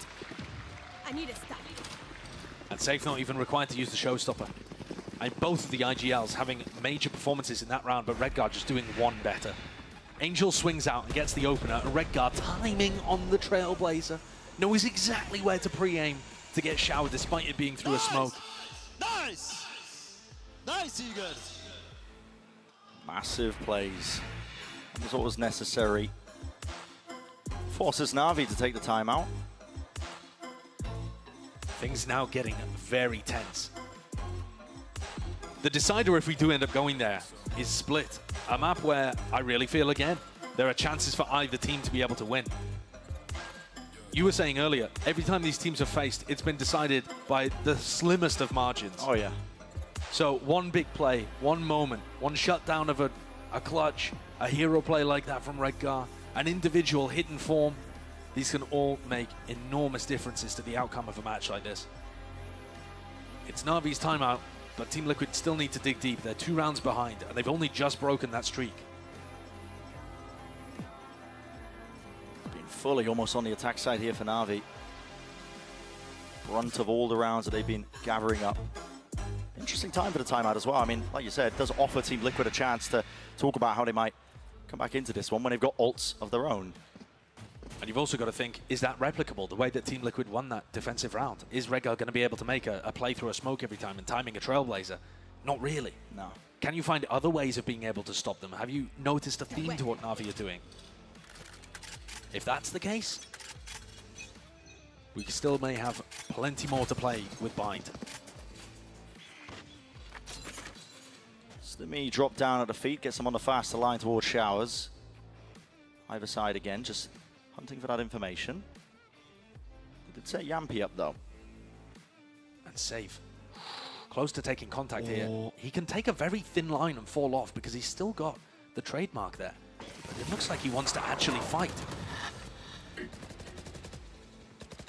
Pull forced out early from Redguard. Previously, Zipan's been caught in that a couple of times. Oh yeah. This time they baited out. It's been bogging them down. Do they want to try and play off that timing? Spotting the jump peak. Is it really just going to come down to, again, contact plays? Smoke's dropped down. All the way through, there's a snake bite. The angle's watched. Redguard is closer to the corner as the smoke is propped up. No, the damage, not enough to bring him down. 8 health. Redguard survives. I thought he was going to try and get in off the Seekers there. He was at risk of being able to be caught by a shred of the spam. And healed all the way back up here. There's NAVI is still going 34 for seconds. Yeah, they want to try and put the squeeze again. They know that Redguard is here, close to the corner. His team are bailing him out once more. Redguard playing inside the smokes. Team Liquid sail through. So it's fundamentals and Safe in the difference maker. Safe really has stepped up. He's finding many crucial kills here that his team needs. Joining Nats towards the top of the scoreboard. That's an ambitious play, but it really just gets destroyed as soon as CNED has a snakebite caught onto him. The vulnerable, just too much, and Safe clears everybody else up. That's dropped Na'Vi down onto an eco round. And things now, certainly, as close as they could be between these two teams. We're likely to go 11-11. Well, that parity between these two teams, yeah, it just feels so likely to go even. I think one of the biggest issues for NAVI is that they're never really able to disrupt Yampy. And he is being allowed to maintain information on one side of the map, and they post Yampy up with a little bit of Soulcast utility. He has a trademark somewhere else, and then Soulcast goes and rotates, or Safe goes and rotates. Yeah. And they just leave Yampy either alone or with one other player, and it lets them stack a stronger side away from the chamber. They're not doing it just yet in this round, but as that guiding light finds no information towards Fountain, you're anticipating one of these players to rotate to A. Maybe the rotations. Bursty play being set up though. This is Na'Vi fully grouped up, waiting for the orb to go down. I think that's going to be their timing that they take. Right behind it, close to the corner. That's Nats. Safe has rotated. He has the nade, has the showstopper, and that's blinded up, just holding it. No way! Body blocked inside of it. The rocket goes flying past. Zipan will be brought down anyway. And Team Liquid, the ult's being invested. Redgar running them down.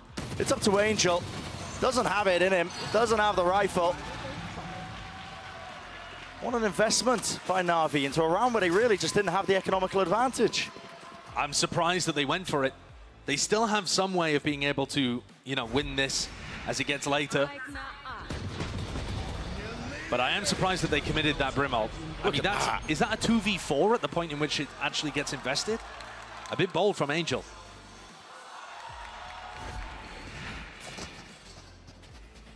So very, very similar defensive setup here from Team Liquid. Yampi getting set up, Belong with the Sky utility, trademark in hookah, never been broken. And this time, though, the pit just adds that extra layer of defense. And good luck getting through it, Yampi. Do you overstep yourself? He's so deep. He's so open to this close corner. Can he get out? Yeah, flash. Connects into his face.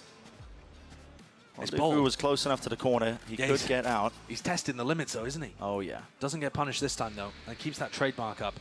I think that's going to be crucial. It's going to allow Team Liquid, you know, 10, 15 seconds from now to rotate over to A if they need to reinforce. If Nats gets pressured at all. Flash tags into Angel. That might tether a couple of players of Team Liquid over towards B. And they can rotate. And look where the spike is heading. It's heading over towards short. Xiao with Seekers. You can follow these Seekers and have an attempt at getting rid of Nat. Yeah. Angel was making a go of it to break the trademark to again throw in a bit of that false information all the way through Showers now. That's a fast lane to try and get them out of this. Nat still holding down into the pit. Who will meet him? Anybody to greet him? Doesn't look likely, does it? Just spamming, hoping for a random shot. And with all of that, the plan goes down towards the back of the site. It's been taken. They're squeezing Redgar into Lamps. Any util to set this up? Not quite, just taking the fight. The Trailblazer missed Nats. They have no idea exactly where this Viper is, and Nats could remain the thorn in the side despite Team Liquid being a player down. It's all about backstabs, isn't it? On every single front. Na'Vi, they don't really have control or an idea of where these players could be. Yampi creeping onto the side to get to. Shuts that one down. Nats has fallen on top of it. And just like that, it's flipped. The Na'Vi players are feeling it. It felt like every advantage in the world should have been there for Team Liquid. It's Na'Vi. They orchestrate something. I mean, what a creative round for Angel to call, genuinely. I mean, using the Seekers deep there and taking space off of it, knowing that Nats is trapped inside of his pit and removing all the rest of his support. They get a plant in the back of sight, and they're surrounded on every front, and yet still manage to make that work. Take a look at some of these. I mean, the re-clear through Lamps is excellent. You could argue maybe Redgar should be trying to support Nats a little more heavily rather than isolate himself, but I think that's a really confusing round to react to if you're a defender there. You just don't see that in scrims or matches. Yeah, you don't. That's an audible being called. And now it brings Na'Vi one step closer for the map, for the series, our opening match here. Champs 2023. I think a lot of people had written Na'Vi off. Their run this year kind of peaked at lock-in with a 4th place. But they've been 4th place in the EMEA recently. Recently refinding a bit of that form, footing, compositions looking good, and now they're 1 round away from advancing in the group of death. Angel said it. It's not about the consistency. It's just about making it to the events. Peaking at the right time. Smoke's down. For Liquid, they want to put a stop to it. I feel like an overtime is almost deserved in this one. Yeah. It's been so close between these teams. Na'Vi attempting to keep these defensive players locked into A. That's what that flash was for, but as that Trailblazer, really good timing on that one. I mean, must have seen at least 2, maybe even 3 players. Yeah, didn't get broken in time, and they still got Yampi locked up onto this line-of-sight angle. It's all giving information. Safe was thinking about rotating and has decided not to. Surely with that flash, though, the Raze has to come over to B. With the Trailblazer, no way. Where's the TP? Yampi? There's nothing to clear him into the corner here. Solkas being wrapped around, he's granted 2. Yampi's still just trying to survive here. Util not clearing him out. Showstopper into the corner, vacated all the way through to the backside of that TP. Time. No time. Almost denying it. That could have been it. But the smoke was watched for, and Zipan Shuts down his adversary. It's 3 versus 3. And elbow control for Shao and Sugetsu. A deadly duo for NAVI. There's no util for Team Liquid. No, they're in great positions here, NAVI, to be able to win this and close it out. This should be it. Should be the finisher. Running through onto the site now, giving up control. Semblance of it, a tap onto it, not quite a tap, it's a full bloody stick. Nat, half onto it with the smoke in his face, all the way through! That is ridiculous! For the overtime! Switching sides. Overtime. Goodness me! 26 kills at the top of the scoreboard, and that is not the most important part of how he was able to make it work at all. Great smoke from Redcar, fantastic play from Nat. Just the balls to go for something like that. Just icy. If you end up getting caught going for a play like that, you're straight into elimination matches at Champions. Incredible stuff there. What tenacity from Liquid to keep fighting in those moments. They've won 4 out of the last 5 rounds for an excellent response. Pulling a retake out there with barely any utility. And we come into overtime. The side swap. First round of it. Pop Flash played it, what a fight! This is NAVI taking the battle right to them. A skirmish outside, just beside Fountain. It's somehow a 3 versus 3. Yeah, it was an amazing peek from CNED. He was playing towards Hookah as well. Swung on the player that was trying to support from Market. But he's calling the rotate now. 3 players over towards B. Seems a bit bizarre. I mean, CNED's all the way pushed down. He's just worried that they could be circling around, but instead Team Liquid are taking space. And with this deep push, I mean, CNED's got so much ground here. He knows it's A. They're already on it. The call is made. I mean, yeah, exactly. They've given up space. Spike planted. But he's worried about running into a trademark at some point here. He doesn't know what we can see, that Yampi's used it deep on triple. So CNED is concerned that he might not even be able to flank properly. He takes the longest route around. It's being watched for. Nats is aware. Hyper aware. Hyper aware. Doesn't win the fight. It's CNED who rips it away. Skipping around and to the side. Information granted and given. Soulcast is so uncomfortable, he's antsy. And they all topple. They all fall. What a way for NAVI to just shepherd Team Liquid into a round win. All off the back of NAVI setting the tempo early on. They put the squeeze, flash out into Fountain, swing from Hookah, and then CNED winning the fight and giving so much information. I mean, Zipan's just perfectly set up for the duel. I feel devastated for Nats there, though. He's done everything he can for Liquid, and he just chose the worst time in the world to go for a strafe. Yeah, the repositioner. He looked like he was ready for it. I mean, the passion from CNED here. I don't think I've seen that from him I don't think I've seen him this passionate. He's normally a quiet, reserved player, but you can see how much it means to them. They've had a rough season, but it matters not. All that matters is how you perform at the culmination. A final hurdle of champions. Both duelists looking to try and take Hookah control here. Safe with a headshot through the wall early on. Has to give it. A lot of damage backing away for the heal. Top back up to 100. Space is given, though, to them. And NAVI are fast on it, aren't they? They've already taken that Hookah control. Spike is there. Do they want to explode out into this? It's a heavy, heavy fight being taken by Liquid. Did he still want to try and control this one? I mean, the rendezvous is not ideal for Yampi if they did push themselves up onto that angle. I mean, he's already used it, too. He was trying to contest over towards B long. They went for a little flashback out. They know that Yampi and Soulcast are still fighting around here. And Angel's going for it. Yep, they're pushing it. Any util to clear this? No, not at all. Dinked through the wall. Shao dropped down to half HP. And no reaction from CNED and Zipan. Watch they had it a for moment. Battle of the Lurkers as well. Nats versus Sugetsu taking place on the other side of things. This is Team Liquid's chance to really grab control once more. Bring it even. 30 seconds left. Another round of OT. Stay alive in the series. Sugetsu doing work on the other side of the map. He's put down Redcar, but he doesn't anticipate Nats yet. Swinging from the sidelines. Not ready yet. With this 2v4, a tap onto it. Shao's just creating noise as well to try and anchor these plays. He's through the TP. Through short now, but there's no time. Zipan doesn't have health. Nats, he spotted his information. He's going to be noted here. Zipan lands that shot, but he has to stick this. And already Yampi's running onto the sideline. He lands it, bringing down Zipan. Doesn't let it get dicey. Perfect timing from Yampi through the teleporter. An excellent play by Nats as well. Cleaning up Sugetsu and being able to turn there to deal with Xiao. Really nice anchoring of the A side. This is a battle between two teams that are separated by the slimmest of margins. That's a championship winning call, bro. We're not there yet. We're not there yet, but there's a long way to go there, Safe. It's the first stepping stone, so. But I mean, expected though, keeping the morale up. Yeah, definitely.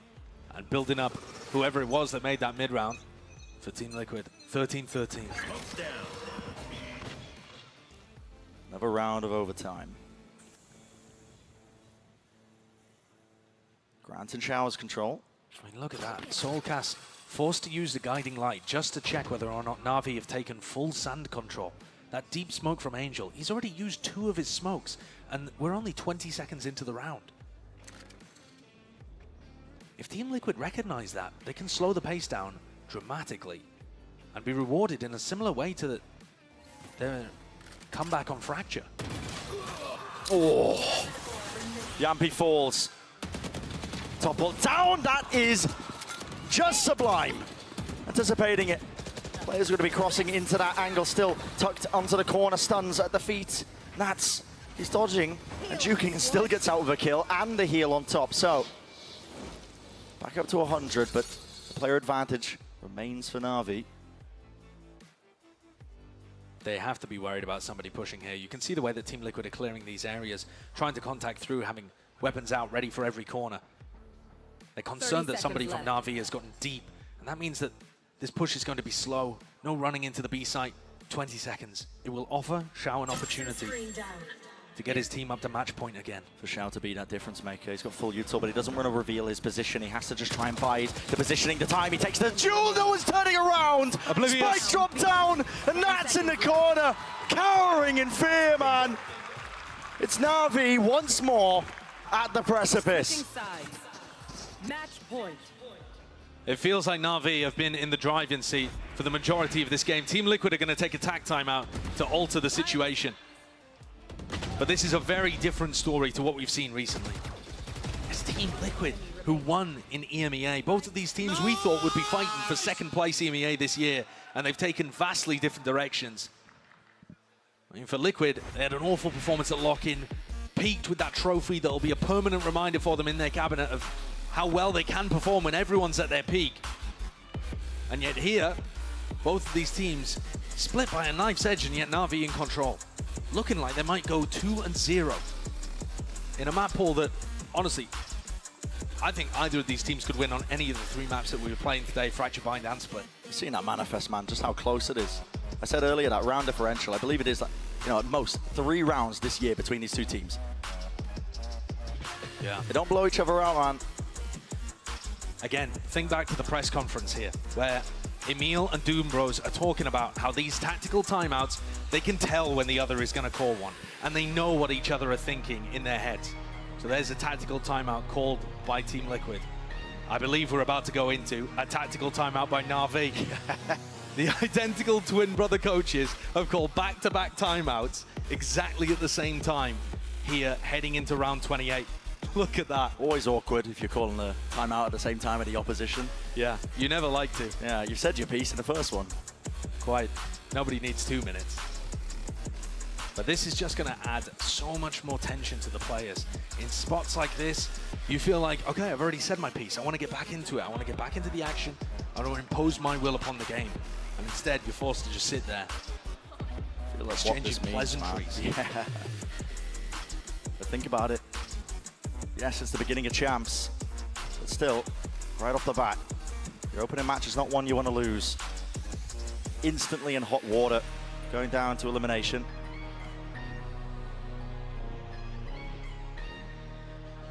Once more, it's Navi. Only having to take that 1 step forwards, 1 more round. They've been in this position, it feels like multiple times so far on this map. I think one of the biggest things that Team Liquid have had in their favor on the defense side is Yampi's operator and trademark setups. This time trademark goes towards short, he's going to try and op showers. That allows them to stack 3 players on B.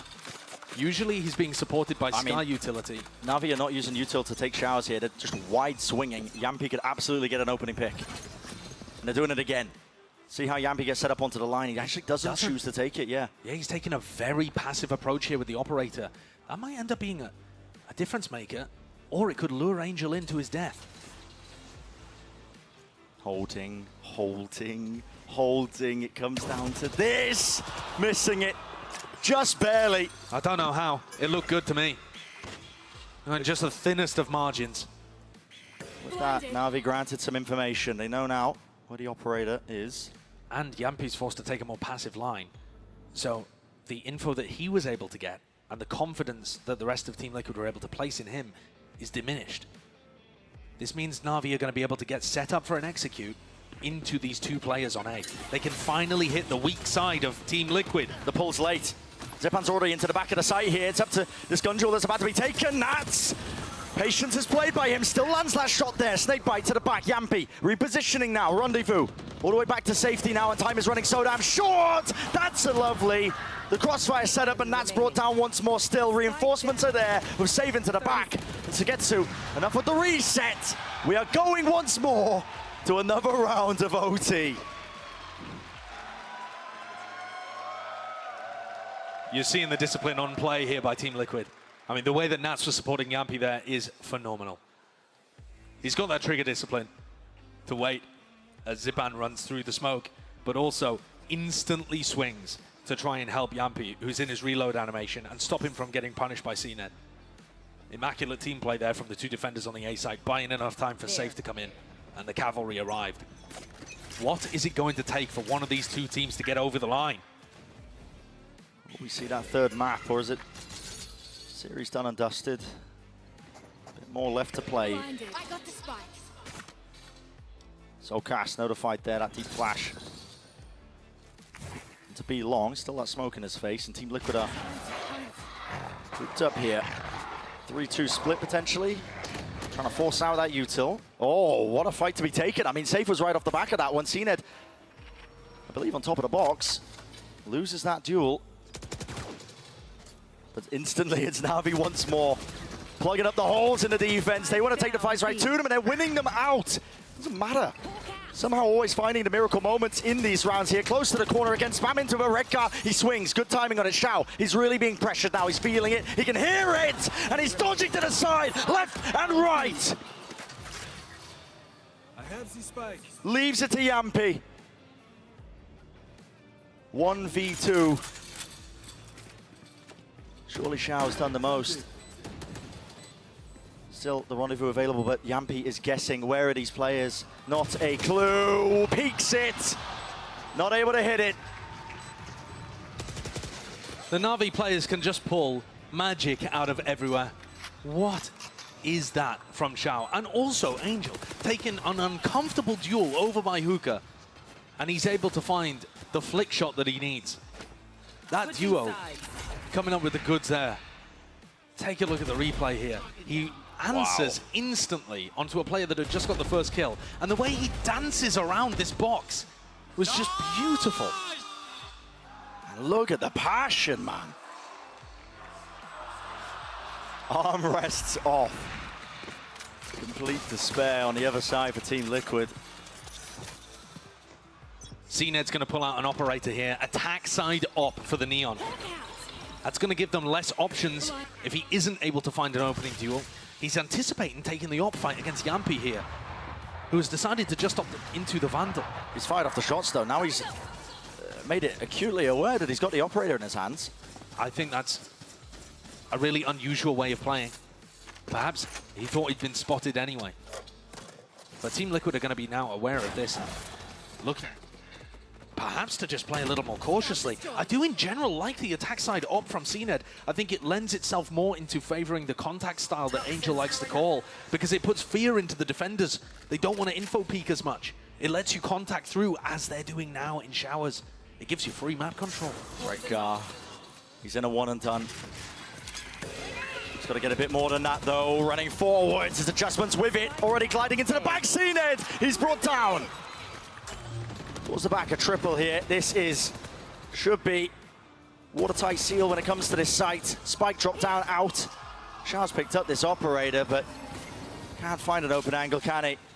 2 versus 4 picks it up, running all the way through.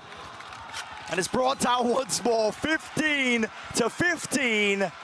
How far are we going to go? It's been NAVI with the opportunities every time, though, to close this one out. Team Liquid need a run of 2 even to set themselves up with that map point opportunity. But here you see the difficulty of actually getting into the site. CNED just running and diving through. Not really set up with any utility that they needed to break those crossfires and allow the entry to happen. Zipan is definitely struggling in that department.